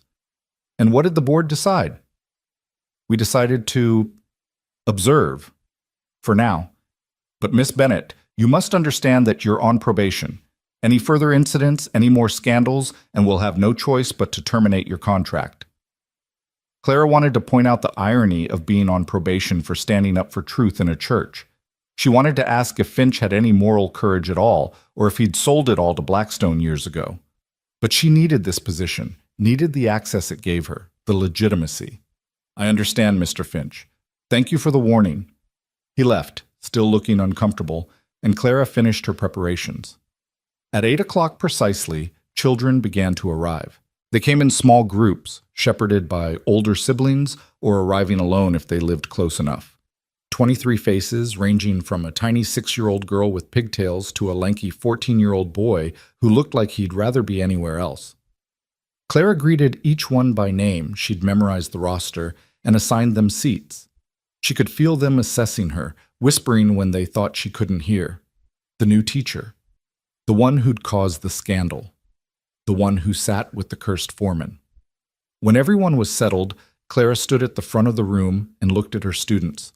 They looked back with varying degrees of curiosity, suspicion, and boredom. "Good morning. I'm Miss Bennett, and I'm here to teach you. But before we begin with lessons, I want to make something clear." She paused, making sure she had everyone's attention. "In this classroom, you will learn to think, not just to memorize facts, but to question them, to examine evidence, to form your own conclusions based on reason and observation." Several of the older students exchanged glances. The 14-year-old Thomas Brennan, according to her roster, raised his hand. "Yes, Thomas? My pa says thinking too much is dangerous, says people should know their place. Your father is entitled to his opinion, but I'm curious, how does one think too much? Is there a limit to understanding, a point at which knowledge becomes harmful?" Clara kept her voice genuinely curious, not challenging. "What do the rest of you think?" Silence. The children weren't used to being asked what they thought. They were used to being told. A small hand went up in the second row, the 6-year-old with pigtails. "Yes?" Clara checked her roster. "Sarah? My mama says thinking is like having too much dessert. It makes your brain hurt if you do it too much." Several children giggled. Clara smiled. "That's a creative analogy, Sarah, but I'd argue that thinking is more like exercise. It might be uncomfortable at first, but the more you do it, the stronger you become. And unlike dessert, you can never have too much of it." She moved to the chalkboard and wrote a simple math problem. "Let's start with something practical. If a rancher has 100 cattle and sells 40 at market, how many does he have left?" Hands went up immediately. This they knew. Clara called on a boy in the middle row. 60, ma'am. Correct. Now, harder question. If those 40 cattle sold for $20 each, how much money did the rancher make? More hands, though fewer this time. They worked through the problem together, and Clara made notes about who could multiply quickly and who struggled with the concepts. Then she wrote another problem. The Silver Bell mine employed 200 men before the explosion 3 years ago. 15 men died. What percentage of the workforce was lost? The room went silent. Every child froze. This wasn't just mathematics anymore. This was dangerous territory. Thomas Brennan stood up. "My pa says we don't talk about that." "Your pa isn't in this classroom," Clara said gently. "And we're not gossiping. We're doing mathematics. The explosion happened. 15 men died. Those are facts. We can use facts to learn mathematics without being disrespectful to the dead. In fact, I'd argue that using those facts honors them. It makes their deaths mean something." Thomas sat down slowly, uncertain. The other children watched Clara with new wariness. She'd just stepped over a line, and they all knew it. Clara spent the next 2 hours on safer subjects: geography, reading, basic science. She assessed each child's level and began mentally designing lesson plans that would challenge them without overwhelming them. They were bright, these children. Undereducated and undernourished in some cases, but smart and curious when given the chance. At noon, she dismissed them for lunch. Most had brought food from home, and they scattered to eat in small groups around the schoolyard. Clara sat at her desk and ate her own simple meal, bread and cheese from the boarding house, while watching them through the window. A shadow fell across her desk. She looked up to find Thomas Brennan standing there, his lunch forgotten. "Miss Bennett, can I ask you something?" "Of course, Thomas." "Why'd you ask about the mine? Everyone knows not to talk about it. Everyone knows it's dangerous." Clara set down her bread and gave the boy her full attention. He was 14, old enough to understand nuance, young enough to still be forming his worldview. "Thomas, do you know why it's dangerous to talk about?" He shifted uncomfortably. "Because Mr. Blackstone says so." "And why does Mr. Blackstone say so?" "Because," Thomas frowned, "because it's disrespectful to the dead? Or because asking questions about what happened might reveal uncomfortable truths?" Clara kept her voice neutral, letting him draw his own conclusions. I knew some of those men who died, Thomas. I treated one of them at a field hospital during the war, Jacob Miller. He survived Shiloh but died in that mine, and I think the best way to honor him and the others is to remember them honestly, all of them, including the reasons they died. Thomas was quiet for a long moment. My uncle was one of the 15, Uncle Patrick. I was 11 when it happened. I'm sorry for your loss. Everyone says Mr. Kerrigan killed him, that he was careless with safety. Thomas looked up at Clara with young, confused eyes. But my uncle used to say Mr. Kerrigan was the only foreman who cared about keeping them safe. Used to say Mr. Kerrigan fought with Mr. Blackstone about the conditions. So I don't understand how both things can be true. Clara felt her heart clench. They can't, Thomas. That's the point. Somewhere in those two stories, there's truth and there's lies. The question is which, and whether we have the courage to find out. The boy nodded slowly and went back outside. Clara watched him go, knowing she'd just planted a seed. A dangerous seed, maybe, but necessary. The afternoon passed in reading lessons and history. Clara taught them about the American Revolution, about colonists who'd questioned authority, who'd refused to accept unjust laws, who'd risked everything for principles. She didn't make the parallels explicit, but she didn't have to. The older students understood. When the school day ended and the children scattered toward home, Clara began cleaning up. She was erasing the chalkboard when the door opened again. She turned, expecting a student who'd forgotten something. Henry Blackstone stood in the doorway. Clara's hand tightened on the eraser, but she kept her voice steady.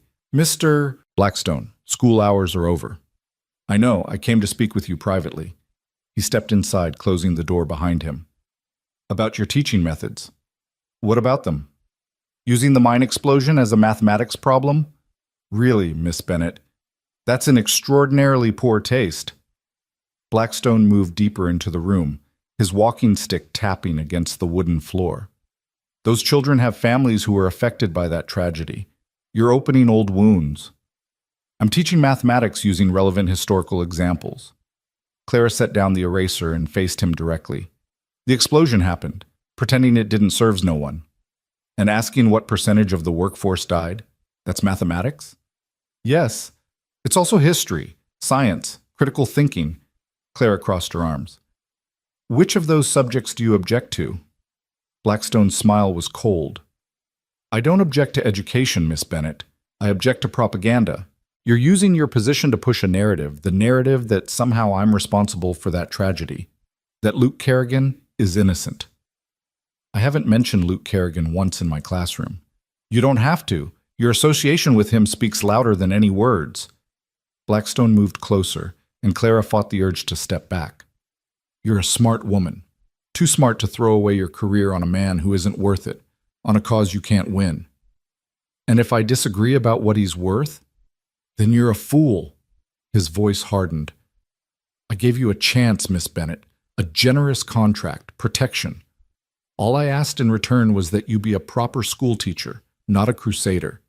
But you can't help yourself, can you? You have to push, have to challenge, have to make everything difficult. I'm teaching children to think.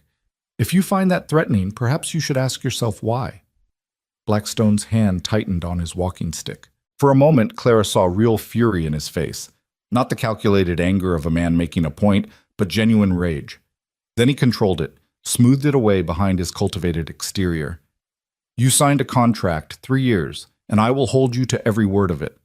He moved toward the door, then paused. But understand this, Miss Bennett. Contracts can be interpreted many ways, and I'm very good at finding clauses that work in my favor. One misstep, just one, and I'll have legal grounds to terminate you. And then where will you be? No job, no references, no future.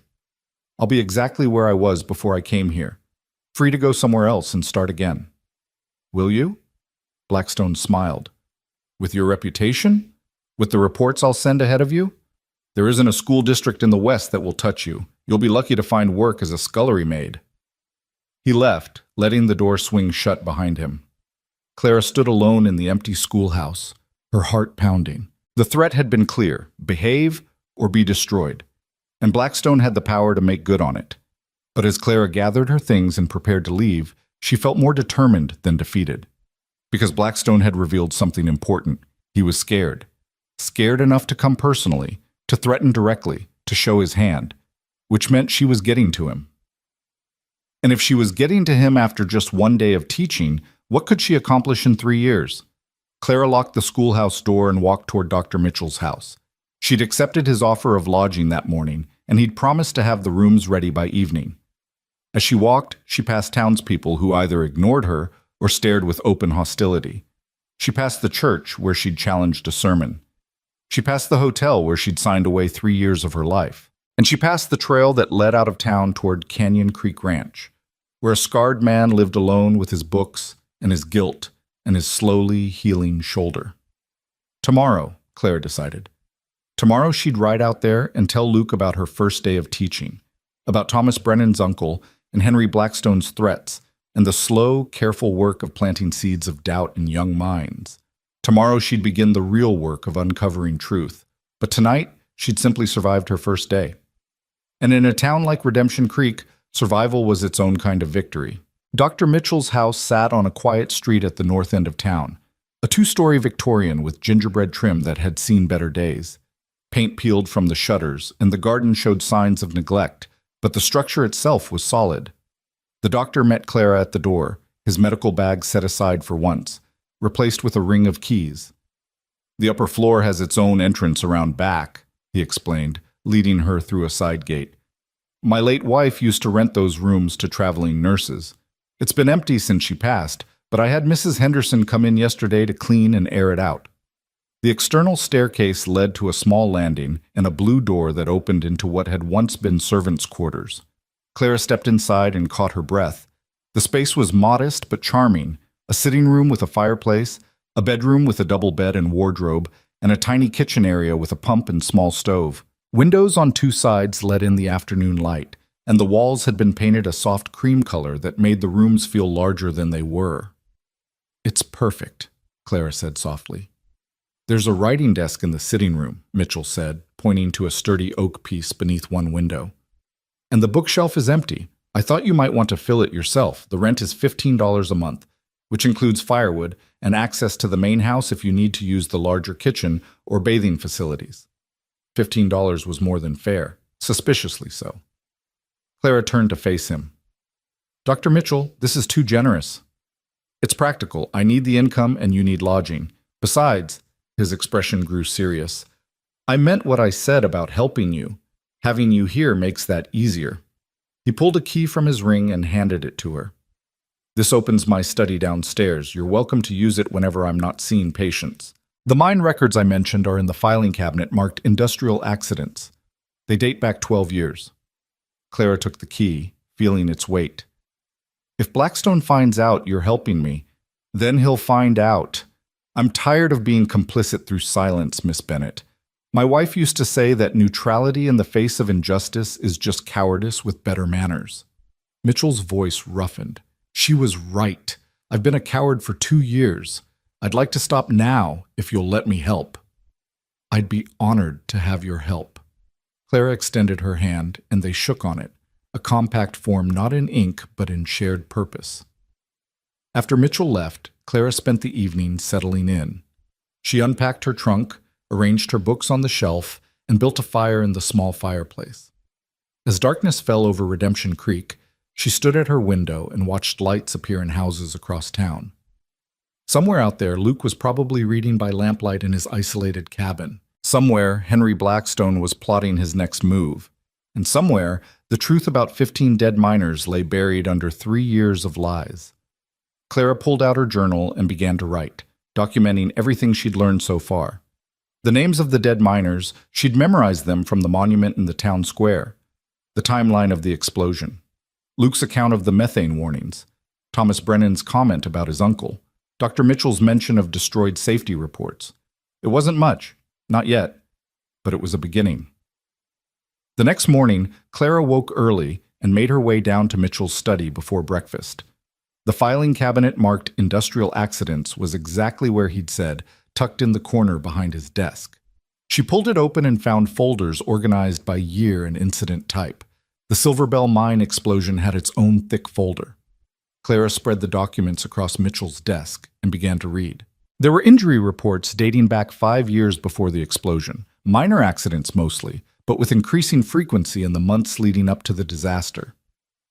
Broken bones from unstable tunnels, burns from gas flares, respiratory complaints from poor ventilation. Each report was signed by Dr. Mitchell with recommendations for improved safety measures, and stamped across each recommendation was a single word in red ink: denied. Clara's hands trembled as she turned pages. Here was the pattern, clear as daylight. Mitchell had documented the deteriorating conditions. He'd warned of the dangers. And someone, Blackstone, obviously, had rejected every suggestion, every plea for basic safety improvements. But the most damning document was near the bottom of the file. A letter dated 2 weeks before the explosion, written in Luke Kerrigan's neat handwriting and addressed to the territorial mine inspector. It detailed multiple incidents of methane gas accumulation, described the inadequate ventilation system, and formally requested an immediate safety inspection. The letter was calm, professional, and desperate. Clipped to it was a response from the inspector's office, dated 3 days before the explosion. Your concerns have been noted and will be addressed at the next quarterly review. 15 men had died waiting for that quarterly review. Clara copied the letter carefully into her journal, her handwriting shaky with controlled rage. This was evidence, real documented proof that Luke had tried to prevent the tragedy, that he'd followed proper channels, done everything right, and been ignored by a system that valued profits over human life. The question was, why had this evidence never been presented at the investigation? She found her answer in another document, a letter from Blackstone to the territorial governor, dated 1 week after the explosion. In it, Blackstone expressed his deep sorrow over the tragedy and his complete confidence in the official investigation. He also mentioned a generous donation to the governor's re-election campaign, and his hope that the investigation would be concluded swiftly to avoid damaging the territory's mining industry. The implication was clear. The investigation had been bought, the evidence had been suppressed, and Luke had been sacrificed to protect Blackstone's empire. Clara was still absorbing this when she heard footsteps on the stairs. She quickly gathered the documents back into their folder and was just closing the cabinet when Dr. Mitchell appeared in the doorway. "Find anything useful?" he asked. "Everything useful. Luke's letter to the mine inspector, your safety reports, proof that Blackstone knew about the dangers and ignored them." Clara's voice shook. "Why didn't you present this at the investigation?" Mitchell's face went gray. "I tried. I testified about the safety complaints, showed them my records. But the investigator, a man named Carson, appointed by the governor, ruled that my reports were the opinion of a medical doctor, not a mining expert, that they didn't constitute proof of negligence." "And Luke's letter?" "I never saw it until after the investigation closed. Luke told me he'd written to the inspector, but when I asked to see a copy, he said he'd burned it, said there was no point keeping evidence that no one would look at." Mitchell sat heavily in his chair. "I didn't know he'd kept the inspector's response. He must have hidden it away, not realizing it would be valuable." "How did you get these documents?" "Luke gave them to me a year ago, said if anything happened to him, I should make sure someone saw them. I think he'd given up hope of clearing his name, but he wanted the truth preserved, just in case." Mitchell looked at Clara with haunted eyes. "I've had proof of Blackstone's guilt sitting in that cabinet for a year, and I've done nothing with it. What kind of man does that make me?" "The kind who's been waiting for someone brave enough to use it." Clara sat across from him. "Dr. Mitchell, can I make copies of these documents?" "Of course, but copies won't be enough. Any lawyer worth his salt will claim they're forgeries without the originals." "Then I need the originals. Can Luke get them from wherever he's hidden them?" Mitchell shook his head. "He gave me everything, said he was tired of living with reminders of his failure. These are the originals." Clara thought for a moment. "Then we need to protect them, make multiple copies and hide them in different locations. If Blackstone discovers what we have, he'll destroy them, and possibly us along with them." Mitchell stood, moved to his desk, and pulled out several sheets of blank paper. "I'll help you copy them. But Clara, Miss Bennett, you need to understand what you're getting into. This isn't just about clearing Luke's name anymore. This is about taking down the most powerful man in the territory. That kind of fight destroys people." "I know." Clara picked up a pen. But so does doing nothing. At least this way, we're fighting for something that matters.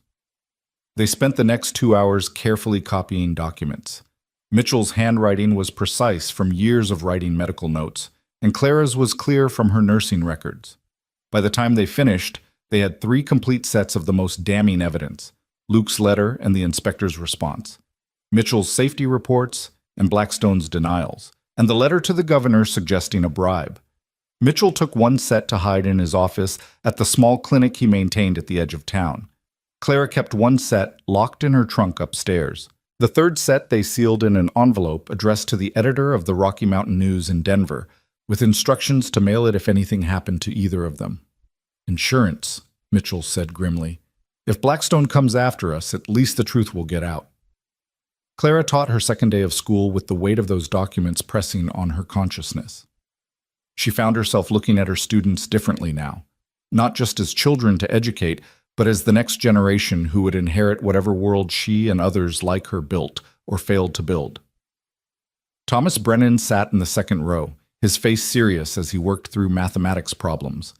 His uncle Patrick had died because men like Blackstone valued profit over safety. How many more uncles and fathers would die if nothing changed? During lunch, Clara pulled Thomas aside. "You said your Uncle Patrick used to talk about Mr. Kerrigan's safety efforts. Do you remember any specific things he mentioned?" Thomas thought for a moment. "He said Mr. Kerrigan made them stop work twice when he found gas pockets. Said Mr. Kerrigan got in big arguments with Mr. Blackstone about it. Uncle Patrick said Mr. Kerrigan cared more about the men than about the mine." "Did your uncle ever write any of this down? Letters, perhaps?" "He couldn't write much. Just his name and a few words." Thomas looked down at his feet. "But he talked to Mama about it. She might remember." "Do you think your mother would be willing to talk to me?" The boy's face clouded. "I don't know. Pa says we're not supposed to talk about the mine. Says it's disrespectful to the dead and dangerous for the living." Clara knelt down to be at eye level with the boy. "Thomas, I'm not asking you to disobey your father, but I am asking you to think about something. If your Uncle Patrick died because someone was careless with safety, don't you think he'd want people to know the truth? Wouldn't he want to make sure it didn't happen to other men?" "Yes, ma'am, I think he would." "Then maybe you could ask your mother if she'd be willing to talk to me, privately, just to share what she remembers about your uncle." Clara squeezed his shoulder gently. "The truth honors the dead, Thomas. Lies are what dishonor them." The boy nodded slowly and went back to eat his lunch. Clara watched him go, knowing she was asking a child to potentially put his family at risk. But she also knew that justice required courage from everyone, not just from those with nothing to lose. That afternoon, after school ended, Clara saddled a horse from the livery. The stable owner had been reluctant to rent to her, but cash spoke louder than scandal, and rode out toward Canyon Creek Ranch. The autumn afternoon was cold but clear, and the ride gave her time to think about what she'd discovered and what it meant. Luke was working in his corral when she arrived, one-handed and awkward as he repaired a section of fence. His shoulder was obviously still bothering him, but he was moving better than he had a week ago. He looked up at the sound of hoofbeats and froze, watching her approach with an expression Clara couldn't quite read. "You're supposed to be resting that shoulder," she called out as she dismounted. "It's been resting for a week. Cattle don't care about healing time." But he set down his tools and walked over to meet her. "What are you doing out here? If anyone sees you, let them see." Clara tied her horse to the corral fence. "I found something. Something important." Luke's expression shifted from concern to wariness. "Clara, Dr. Mitchell has been keeping your documents, the letter you wrote to the mine inspector, the safety reports, all of it." She pulled out her copied pages from her saddlebag. "Luke, this proves everything. Proves you tried to stop the explosion. Proves Blackstone ignored the warnings. Proves the investigation was corrupt." Luke took the papers but didn't look at them. "I know what they prove. I lived it." "Then why haven't you used them? Why haven't you shown people the truth?" "Because truth doesn't matter without power, Clara. I showed those documents to anyone who'd look 3 years ago. Lawyers, journalists, even the territorial governor's office. You know what happened? Nothing. Blackstone had already told his version of events. I was already the villain. Evidence didn't change that." But now it can. Now we have time to build a case, to gather testimony. From who? From the miners who are too scared to speak because Blackstone controls their employment? From the town leaders who are in his pocket? From the territorial officials who took his bribes? Luke's voice was harsh with old frustration. You're tilting at windmills, Clara. Noble windmills, I'll grant you, but windmills nonetheless. Clara felt her temper flare. So you're just going to accept it? Accept being blamed for 15 deaths? Accept exile and isolation and being shot at in the street? I've accepted it for 3 years. Why change now? Because I'm here now. Because Dr. Mitchell is ready to fight. Because there's a 14-year-old boy in my classroom whose uncle died in that mine, and he deserves to know the truth. Clara grabbed Luke's arms, forcing him to look at her. Because you deserve better than this half-life you're living. What I deserve isn't the point. Then what is? Luke was quiet for a long moment, his gray eyes searching her face. The point is keeping you safe. The point is not dragging you down with me. You've already lost your housing, scandalized the town, and put your career at risk. If you push this further, if you go after Blackstone openly, he'll destroy you. He's going to try to destroy me anyway. I saw it in his eyes when he came to the schoolhouse.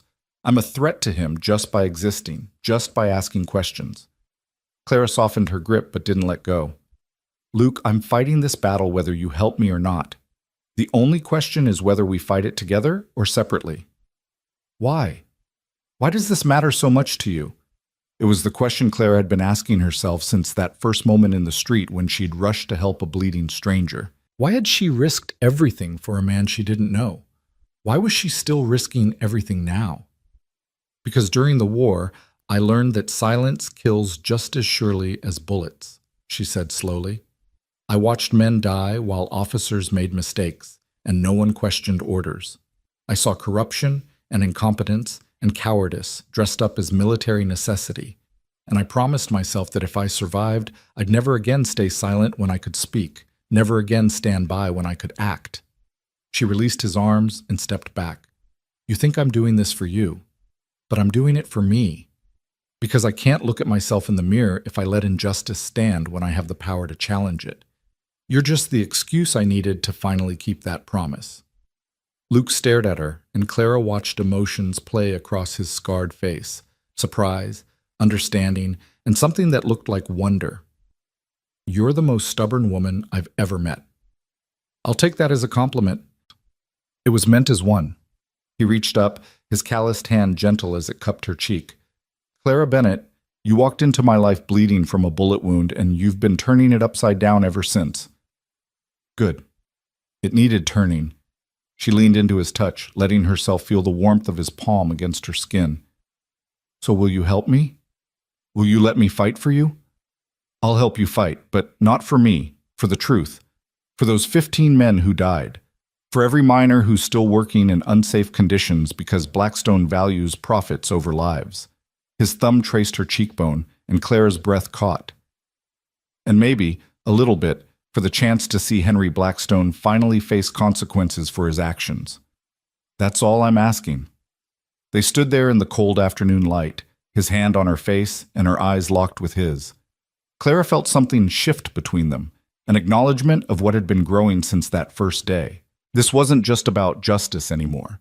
It was about two people who'd been broken by different tragedies finding wholeness in each other's company. Luke seemed to feel it too. He leaned forward slowly, giving her time to pull away. But Clara didn't want to pull away. She wanted this moment, this connection, this man who'd been called a monster, but who treated her with more gentleness than anyone ever had. His lips met hers softly, tentatively, as if he was afraid she might disappear. Clara kissed him back, her hands coming up to rest against his chest. She could feel his heart beating fast beneath her palms, could taste coffee and possibility on his lips. When they finally pulled apart, Luke was smiling, really smiling, not the cautious half-smiles she'd seen before. The scars on his face crinkled with the expression, and Clara thought she'd never seen anything more beautiful. That was probably a mistake, he said, but he didn't sound like he regretted it. Probably. I seem to be making a lot of those lately. Clara smiled back. Might as well add kissing the cursed foreman to my list of scandals. Kissing the cursed foreman twice, Luke corrected, and kissed her again. This time it was deeper, more certain. Clara let herself sink into it, let herself feel the warmth of his body and the strength of his arms as they came around her. For 3 years, Luke had been alone. For 3 years since Thomas died, Clara had been drifting. Now, in a cold corral at the edge of the Colorado wilderness, they'd both found something worth holding on to. When they finally broke apart, both breathing hard, Clara rested her forehead against Luke's chest. "We should probably talk about this." "Probably." "About what it means. About how complicated it makes everything." "Very complicated." His arms tightened around her. "But I stopped caring about complications the moment you tore up your petticoat to bandage a man everyone told you to leave in the street." Clara laughed, the sound muffled against his shirt. "That was barely 2 weeks ago. How did we get from there to here so fast?" "Some things don't need time. They just need truth." Luke pulled back enough to look at her face. "But Clara, you need to understand what you're getting into, not just with the fight against Blackstone, but with me. I'm not an easy man to love. I've got scars deeper than the ones you can see. I've spent 3 years learning to be alone, and I don't know if I remember how to be with someone." "Then we'll learn together." Clara reached up to trace the scars on his face, the twisted skin she'd first seen in the dust of Main Street. "These don't frighten me, Luke. They're just proof that you survived something terrible. They're evidence of strength, not weakness. Most people see them as evidence of divine judgment, the mark of a cursed man. Most people are idiots." She kissed the scarred corner of his mouth. "I see them as beautiful."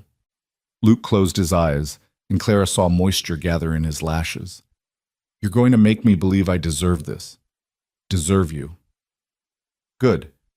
Because you do." She stepped back reluctantly. "But we should be practical. If anyone finds out about this, about us, Blackstone will use it against both of us. He'll use it anyway. The whole town already thinks we're involved." "Thinking and knowing are different. Let them think. But we keep the truth private until we're ready to face the consequences." Clara moved to her horse, checking the saddle. "In the meantime, we plan. We gather evidence. We find witnesses willing to testify. We build a case so strong that even Blackstone's money and influence can't silence it." Luke nodded slowly. "There's a man, Jacob Walsh.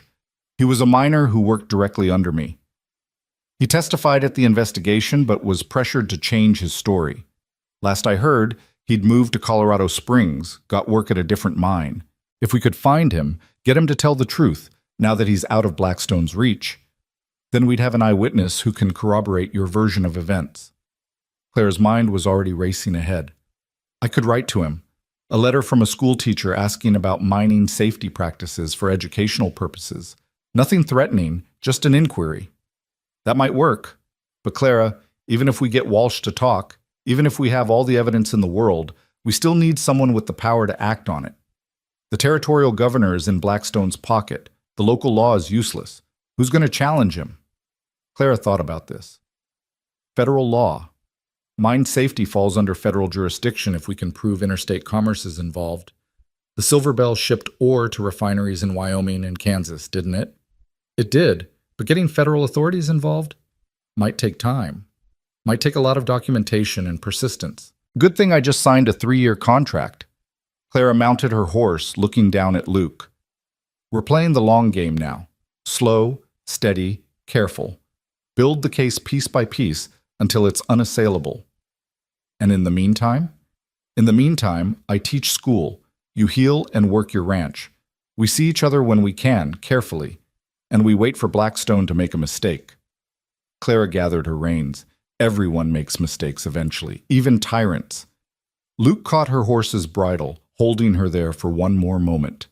"Clara, thank you for believing in me, for fighting for me, for—" He hesitated. "For kissing me." "The pleasure was entirely mine, Mr. Kerrigan." She leaned down and kissed him once more, quick and sweet. "Same time next week?" "I'll be here." Clara rode back toward town as the sun began to set, painting the mountains in shades of gold and crimson. She felt lighter than she had in years, despite the weight of what lay ahead. Yes, they were planning to take down one of the most powerful men in Colorado territory. Yes, they were risking everything on a fight they might not win. Yes, the complications were enormous and the dangers were real. But for the first time since Thomas died, Clara felt truly alive. She had a purpose. She had allies. And she had Luke. Scarred, stubborn, beautiful Luke, who'd learned to survive alone but was willing to learn to live together. The evening was cold, and Clara's breath misted in the air as she rode. Winter was coming fast, and with it would come the long months of isolation when travel between town and ranch became difficult. She and Luke would have to be careful, strategic about when and how they met. But they'd manage. They'd survive worse than Colorado winter. As Clara stabled her horse and walked toward Dr. Mitchell's house, she passed groups of people out for evening constitutionals. She felt their stares, heard their whispers. The scandalous schoolteacher out riding alone, probably visiting that cursed foreman again. Shameless, improper, dangerous. Let them whisper. Clara had learned something important during the war. Reputation was just a story people told about you, and stories could be rewritten. Right now, she was the villain of Redemption Creek's story. But stories had a way of changing when new information came to light, when truth emerged from darkness, when the real villains were finally exposed. Dr. Mitchell was waiting for her in his study when she arrived home. "Did you see Luke?" "I did. He's willing to help, and he gave me a lead, a witness who might be willing to testify if we can track him down." Clara hung up her cloak. "Jacob Walsh. Moved to Colorado Springs after the investigation. Do you know how we might find him?" "Walsh, yes, I remember him. Good man. Tried to speak up and was shut down." Mitchell pulled out a ledger. "I keep records of where former patients have gone in case I need to forward medical information. Let me look." He flipped through pages, running his finger down columns of names. "Here. Jacob Walsh, currently employed at the Monument Creek Mine in Colorado Springs. I have an address, boarding house on Tejon Street." Clara copied down the information. "I'll write to him tomorrow, carefully. We can't spook him. And if he agrees to testify? Then we'll have one piece of a very large puzzle. We'll need more witnesses, more documents, more proof that the pattern of negligence was deliberate and widespread." Clara sat in the chair across from Mitchell's desk. "This is going to take time, Doctor. Months, maybe years. Are you prepared for that?" "My wife died of pneumonia 2 winters ago. I called for medicine that was supposed to be in stock at McCready's. It wasn't. Blackstone controlled the supply contracts and had diverted medical shipments to his mining operations because the miners were more valuable to him than the townspeople." Mitchell's voice was flat, emotionless. "I watched my wife die over 3 days because Henry Blackstone decided that treating mining injuries was more profitable than maintaining adequate medical supplies for the town. So yes, Miss Bennett, I'm prepared to spend however long it takes to see that man face justice."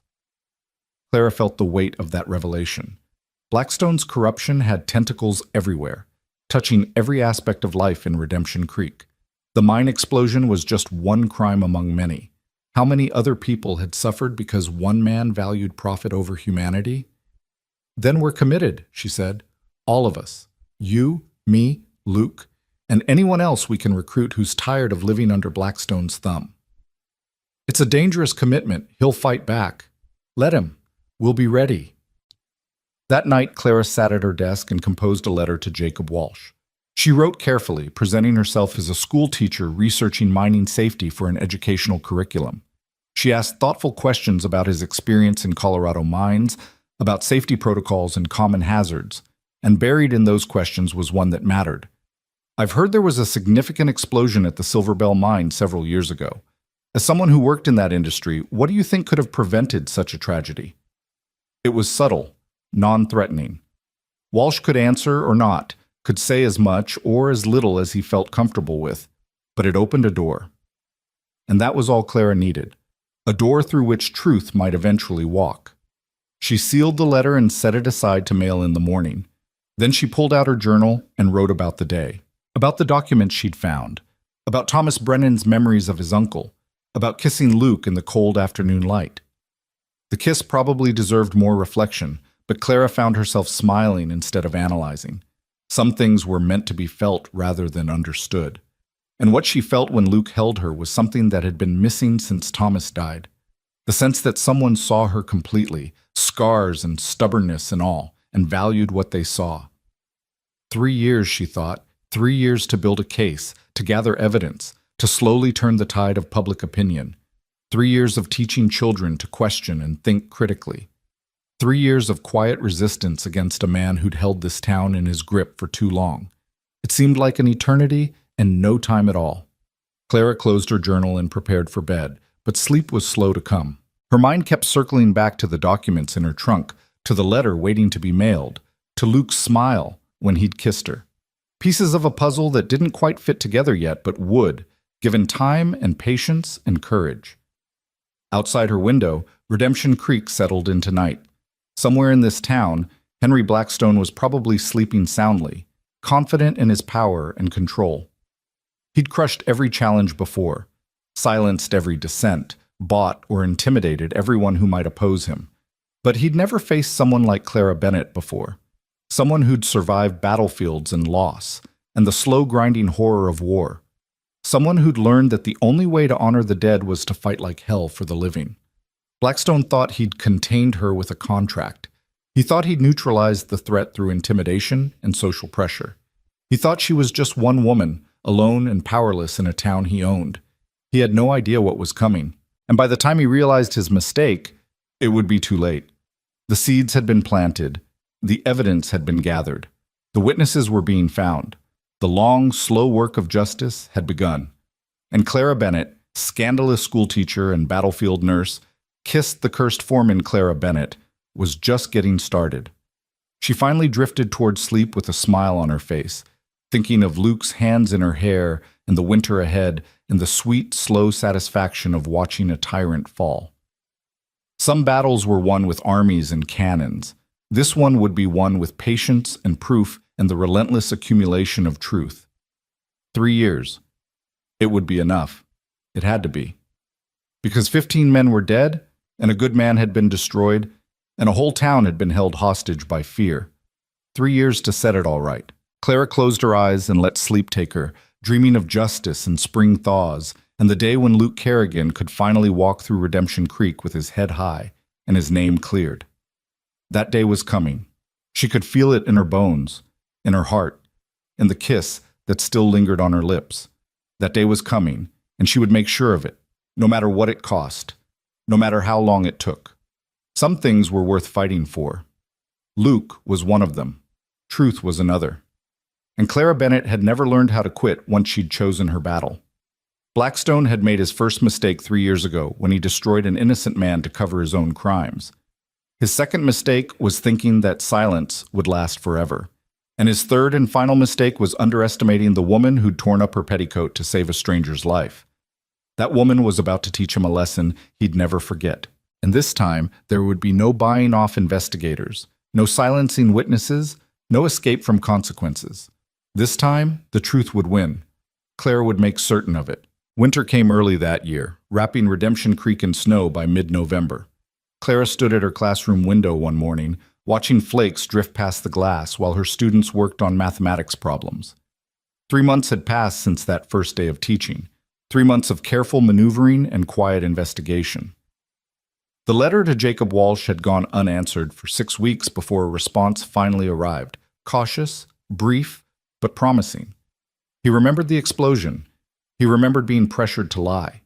And he was willing to talk if Clara could guarantee his safety and his job wouldn't be threatened. It was a start, a small start, but more than they'd had before. The classroom door opened, letting in a gust of cold air along with Thomas Brennan. The boy was late, his face red from cold and exertion. "I'm sorry, Miss Bennett. Pa needed help with the fence before I could leave." "Take your seat, Thomas. Copy the problems from the board and work through what you can." Clara watched him settle into his desk, noticing the way his hands shook slightly. Not from cold, from nerves. Something had happened. At lunch, Thomas approached her desk again, glancing around to make sure the other children were outside. "Miss Bennett, I talked to Ma about Uncle Patrick." Clara set down her pen, giving him her full attention. "What did she say?" "She said she'd talk to you, but it has to be secret. Pa can't know, and no one else can know, or Pa might lose his job at Blackstone's lumber mill." Thomas's young face was tight with worry. "She's scared, Miss Bennett, but she said Uncle Patrick would want the truth told, even if it's dangerous. When can I meet with her? Sunday afternoon? Pa goes to play cards at the saloon after church. Ma could meet you at Dr. Mitchell's house. She helps him with laundry sometimes, so no one would think it strange if she was there. Tell your mother I'll be there. And Thomas? Clara touched his shoulder gently. Thank you. This takes courage. From both of you. The boy nodded and went to join his classmates, leaving Clara alone with the weight of what was building. One witness in Colorado Springs, another here in town, willing to risk her husband's livelihood to tell the truth. Dr. Mitchell's documents safely hidden, Luke's testimony waiting to be officially recorded. Piece by piece, the case was taking shape, but so was Blackstone's resistance. McCready's General Store had stopped extending credit to anyone who associated with Clara. The church had made it clear she was welcome to attend, but not to participate in any social activities. Parents had started pulling their children from school for extended family visits that happened to coincide with lessons on critical thinking or historical resistance movements. Clara's class had shrunk from 23 students to 17. And yet, those 17 who remained were learning, really learning. Clara watched Thomas work through a complex word problem, watched Sarah, now 7, read aloud from a book 2 grades above her level, watched the older students debate the ethics of civil disobedience with the passion of future lawyers. Whatever else happened, she'd given these children something Blackstone couldn't take away, the ability to think for themselves. That evening, Clara rode out to Canyon Creek Ranch despite the snow. She'd been making the trip weekly, sometimes more often, using various excuses, checking Luke's shoulder, delivering books he'd requested, discussing the case. The town gossiped, but they'd been gossiping for months. Clara had stopped caring what they thought somewhere around the 3rd time someone had crossed the street to avoid her. Luke had started expecting her visits, and he was waiting by the barn when she arrived, his breath misting in the cold air. He helped her stable her horse, then pulled her close for a kiss that warmed her better than any fire could. "You're half frozen," he said, rubbing her arms. "Come inside." The cabin was warm and bright, a fire crackling in the hearth. Luke had become a better cook over the winter months, partly out of necessity and partly because Clara kept threatening to poison them both with her attempts at frontier cuisine. Tonight, he had venison stew simmering, and the smell made Clara's stomach growl. "I have news," she said, pulling off her gloves and settling into the chair closest to the fire. "Thomas Brennan's mother is willing to talk. Sunday afternoon." Luke ladled stew into bowls, his movements careful. His shoulder had healed well, but it still bothered him in cold weather. "That's dangerous for her. Blackstone finds out she's talking to you." "He won't. We're being careful.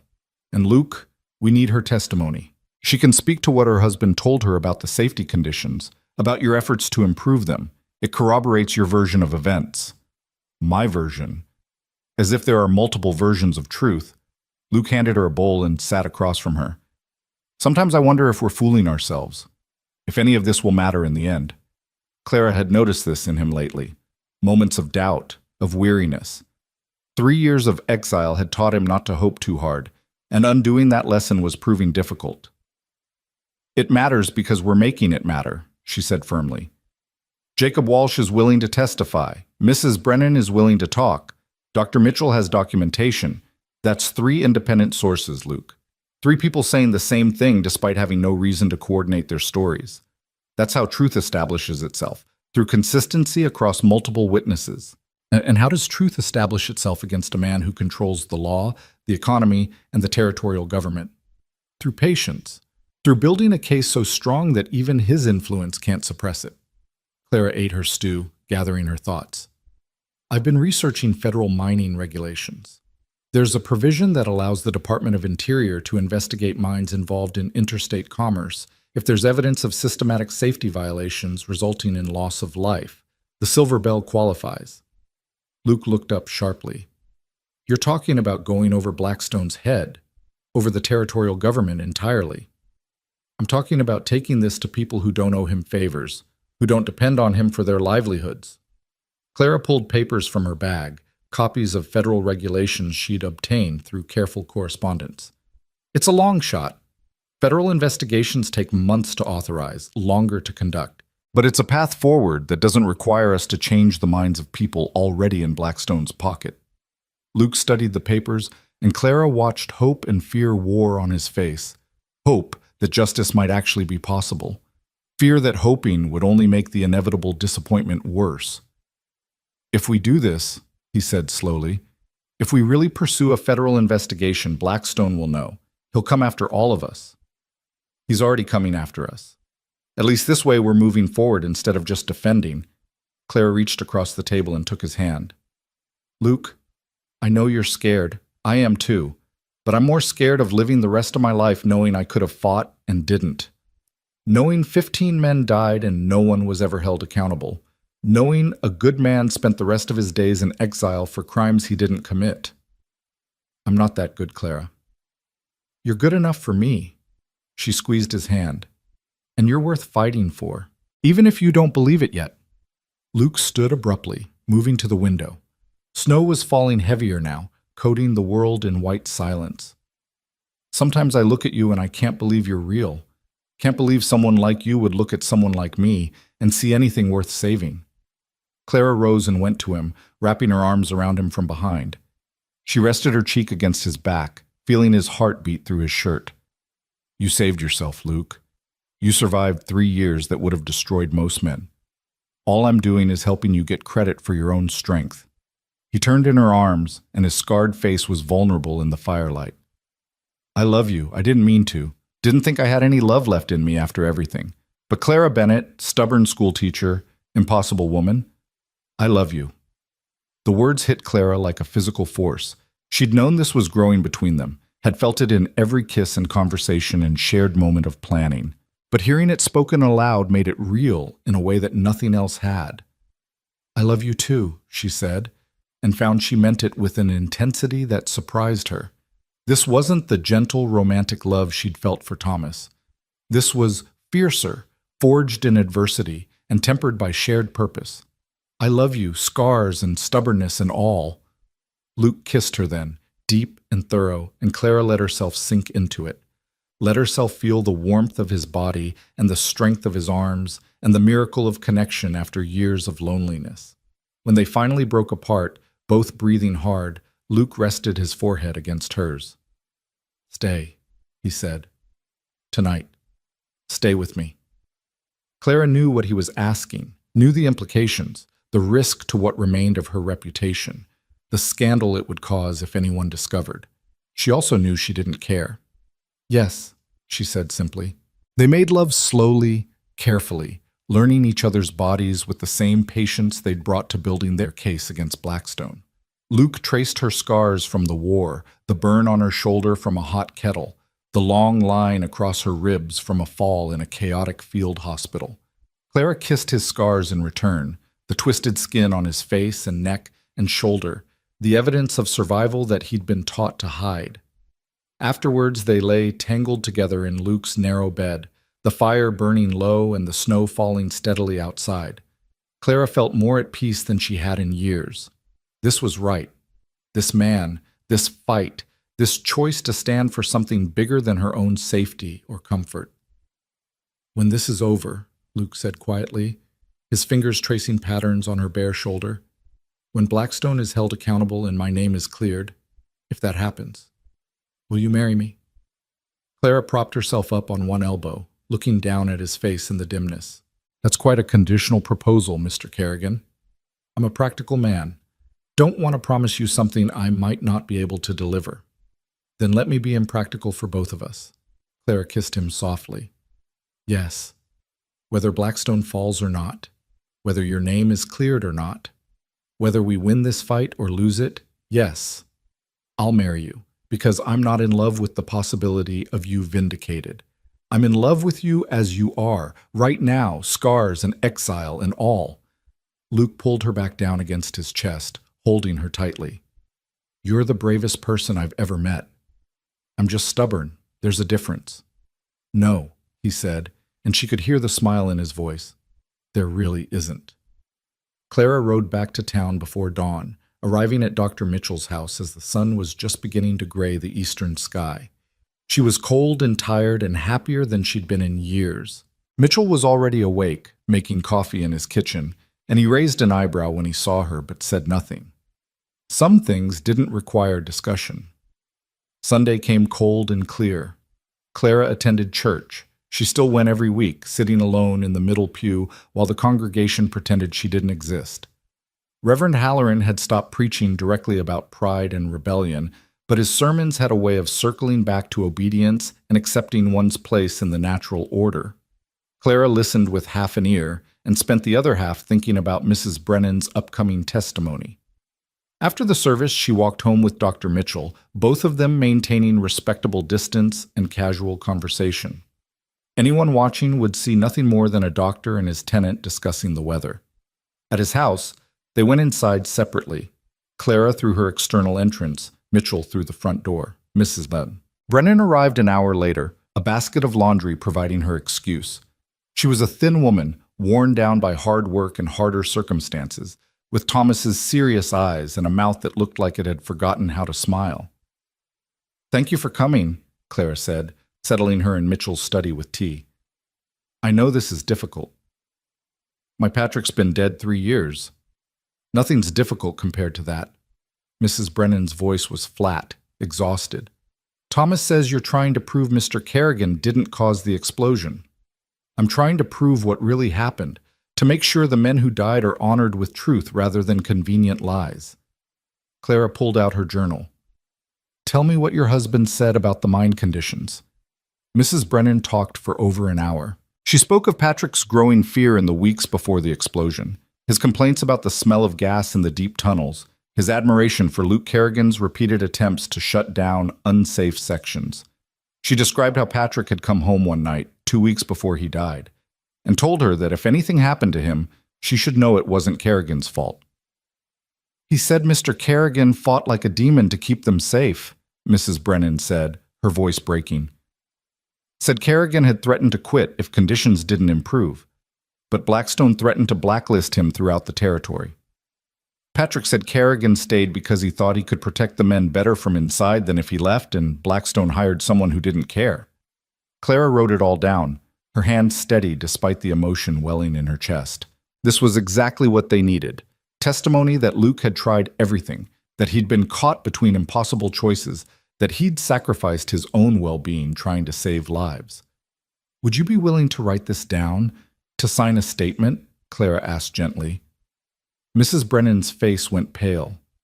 "My husband works for Blackstone. If he found out, I know, and I won't use your testimony unless absolutely necessary, but if it comes to a federal investigation, if we have a chance to actually hold Blackstone accountable, your words could save other men from your husband's fate." Clara reached across the table.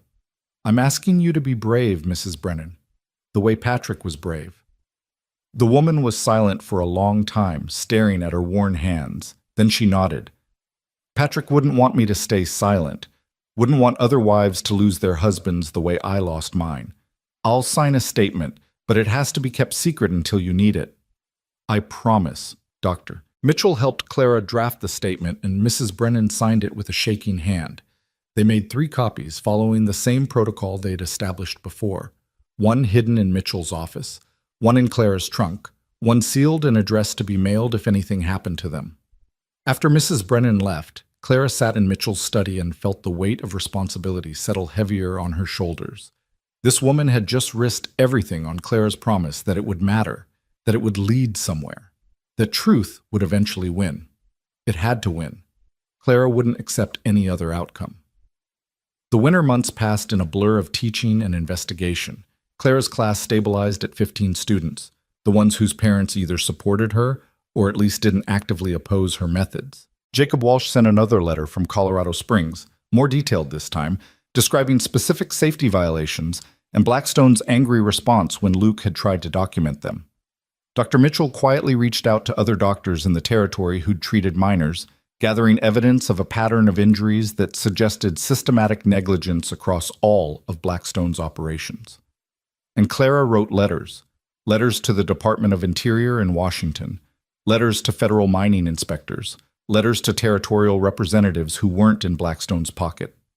Each letter was carefully crafted, professional, backed by documentation. Most went unanswered, some received polite dismissals, but a few, a precious few, generated interest.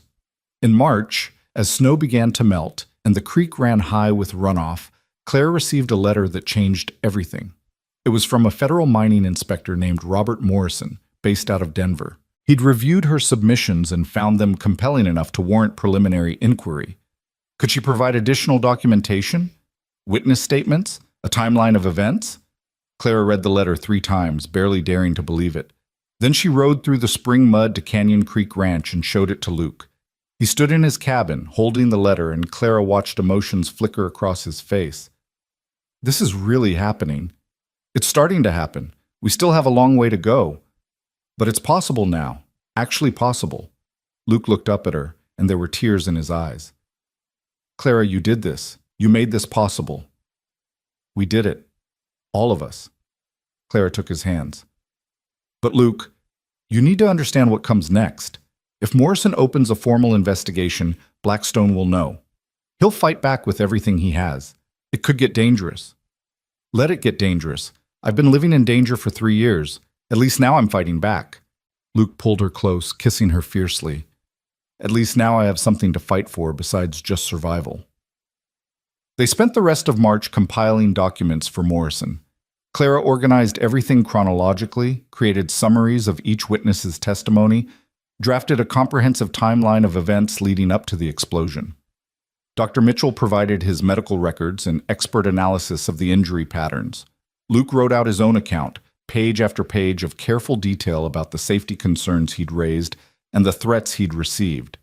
And then, in early April, they received word that Jacob Walsh was coming to Redemption Creek. He'd been laid off from his Colorado Springs job, mine closures, nothing to do with Blackstone, and was moving back to the area. He was willing to testify publicly now that he had nothing left to lose. It was the break they'd been waiting for, a first-hand witness, willing to go on record, corroborating everything Luke had said. Blackstone found out about Walsh's return within days. Clara knew because suddenly, mysteriously, her school was scheduled for an unexpected inspection by the Territorial Education Board. Parents received anonymous letters suggesting she was teaching inappropriate content. And someone tried to break into Dr. Mitchell's office one night, though they fled when Mitchell surprised them. The pressure was mounting. Blackstone was getting desperate. The confrontation came on a warm afternoon in May. Clara was dismissing school for the day when Henry Blackstone walked into her classroom, followed by Samuel Finch and Reverend Halloran. The children scattered like startled birds, and Clara stood her ground behind her desk. "Gentlemen, school hours are over." "We're aware, Miss Bennett." Blackstone's voice was cold. "We're here to discuss your contract, specifically Clause 12 regarding moral turpitude." Clara's heart sank, but she kept her face neutral. "What about it?" "It has come to our attention that you've been spending nights at Canyon Creek Ranch, unchaperoned, with a man you're not married to." Blackstone smiled without warmth. "That constitutes moral turpitude under any reasonable interpretation. I've been providing medical care to a patient. Dr. Mitchell can confirm." "Dr. Mitchell is hardly a neutral party, given that he's been conspiring with you to slander me." Blackstone's mask of civility cracked slightly. "Did you think I didn't know? That I wouldn't find out about your letters to federal inspectors? Your attempts to resurrect false charges against me?" So he did know. Clara filed that information away for later consideration. "They're not false charges if they're true. They're lies. The same lies Luke Kerrigan has been spreading for 3 years." Blackstone stepped closer, and Clara saw real anger in his face now. "I gave you a chance, Miss Bennett. Multiple chances. I tried to be reasonable, but you've left me no choice. Your contract is terminated effective immediately. You have 1 week to leave Redemption Creek. If you're still here after that, I'll have you arrested for trespassing." "On what property?" "I rent from Dr. Mitchell, and last I checked, you don't own his house." "Yet." The threat was clear. "Leave quietly, Miss Bennett. Take your slanders and your lost causes and go somewhere else, or stay and watch everything you care about burn. Your choice." He left, Finch and Halloran trailing behind him like nervous shadows. Clara stood alone in her classroom, surrounded by the books she'd brought, and the lessons she'd taught, and the small victories she'd won. 15 students educated to think critically, 1 federal investigator interested in the case, multiple witnesses willing to testify. A case built slowly and carefully over 8 months. And now Blackstone was trying to tear it all down. Clara locked up the schoolhouse and walked to Dr. Mitchell's house. He was waiting in his study, his face grave. I heard. Half the town heard. Blackstone wanted everyone to know he was firing you. He's scared. Good. Scared men make mistakes. Clara paced the small room. But we need to act fast. If I leave town, we lose momentum. If I stay, he'll find a way to have me arrested on some trumped-up charge. Then we don't give him the chance. Mitchell pulled out a stack of papers. I sent everything to Morrison 2 days ago. Every document, every witness statement, every piece of evidence we've compiled. I also sent copies to 3 newspapers: Denver, Colorado Springs, and Kansas City. I figured if we were going down, we might as well go down fighting. Clara stared at him. You did what? I took the choice out of Blackstone's hands. The story is already out there, Clara. By the end of the week, editors across 3 territories will have documentation of systematic safety violations resulting in 15 deaths. They'll have witness testimony. They'll have proof of corruption in the territorial investigation. Mitchell smiled grimly. Henry Blackstone can fire you. He can threaten me. But he can't silence the truth once it's been published. He'll destroy you, your practice, your reputation. My wife died because of his greed. I should have done this 2 years ago. Mitchell stood, placing a hand on Clara's shoulder. You gave me the courage to finally act. The least I could do was return the favor. Before Clara could respond, someone pounded on the front door. Mitchell went to answer it, and Clara heard Luke's voice, urgent and loud. Where's Clara? I heard Blackstone fired her. I'm here. Clara rushed into the hallway. Luke, what are you doing in town? Coming to find you, coming to make sure you're safe. He pulled her close, not caring that Mitchell could see. I heard what happened. We need to get you out of town before Blackstone makes good on his threats. I'm not leaving. Clara, he'll have you arrested. Let him try. Dr. Mitchell just released all our evidence to newspapers and federal authorities. The truth is already spreading. Blackstone can't stop it now. Clara pulled back to look at Luke's face. This is what we've been working toward, the moment when the dam breaks and everything comes flooding out. I'm not running from it. Luke looked to Mitchell, who nodded confirmation. She's right. The documents are already in transit. By Monday, this will be news throughout Colorado Territory and beyond. Blackstone's time is up. Unless he decides to silence us permanently before the story breaks. Luke's face was grim. A desperate man is a dangerous man. We need to be somewhere safe until this plays out. He had a point. Blackstone had already demonstrated his willingness to use violence. The shot that had wounded Luke, the attempted break-in at Mitchell's office. With his empire crumbling around him, he might resort to more direct methods. The ranch, Clara said. We all go to Canyon Creek Ranch. It's defensible, isolated, and we can see anyone approaching from a mile away. We wait there until Morrison arrives or the newspapers publish. Mitchell hesitated. I have patience. Who can be treated by the doctor in Colorado Springs for a few days? Your life is worth more than convenience. Clara was already moving, grabbing her essential documents and medical bag. Pack what you need. We leave within the hour. They traveled in Mitchell's wagon, taking the back trails to avoid being seen. Clara left a note for her remaining students, telling them school was suspended temporarily and they should continue their studies at home. She hated abandoning them, but she wouldn't risk their safety by staying. Canyon Creek Ranch felt like a sanctuary after the tension of town. Luke had been preparing for the possibility of siege. He had supplies stocked, ammunition ready, his rifle cleaned and loaded. Doctor. Mitchell set up a makeshift medical station in case anyone was injured. Clara organized their documents and prepared statements in case Morrison arrived before the newspapers published. They waited. The first day passed in tense silence. The second day brought rain, turning the trails to mud and making travel difficult. On the third day, a rider approached, Thomas Brennan, soaked and exhausted. Miss Bennett! The boy practically fell off his horse. They've arrested Ma! Clara's blood went cold. What? On what charges? Pa came home early and found your statement in Ma's things. He gave it to Mr. Blackstone, and Blackstone had Deputy Wayne arrest her for conspiracy to slander. They've got her in the jail. Thomas was crying now, 14 years old and terrified. Please, Miss Bennett, you have to help her. Luke and Clara exchanged glances. This was exactly what Blackstone wanted, to draw them out, to force them to act rashly. But they couldn't leave Mrs. Brennan to suffer for their cause. "It's a trap," Luke said quietly. "I know. We're going anyway." Clara turned to Mitchell. "Stay here with Thomas. Keep everything safe. If we're not back by tomorrow morning, send word to Morrison that Blackstone is eliminating witnesses. Clara, you can't. We can, and we will." She checked her own small pistol, a gift from her father during the war, and tucked it into her pocket. "Some things are worth the risk, Doctor. Mrs. Brennan is one of them." The ride back to town took 2 hours in the rain and fading light. Clara and Luke approached carefully, leaving their horses tied outside of town and walking in through the back streets. The jail was a small building next to the sheriff's office, and through the barred window they could see Mrs. Brennan sitting on a cot, her face swollen from crying.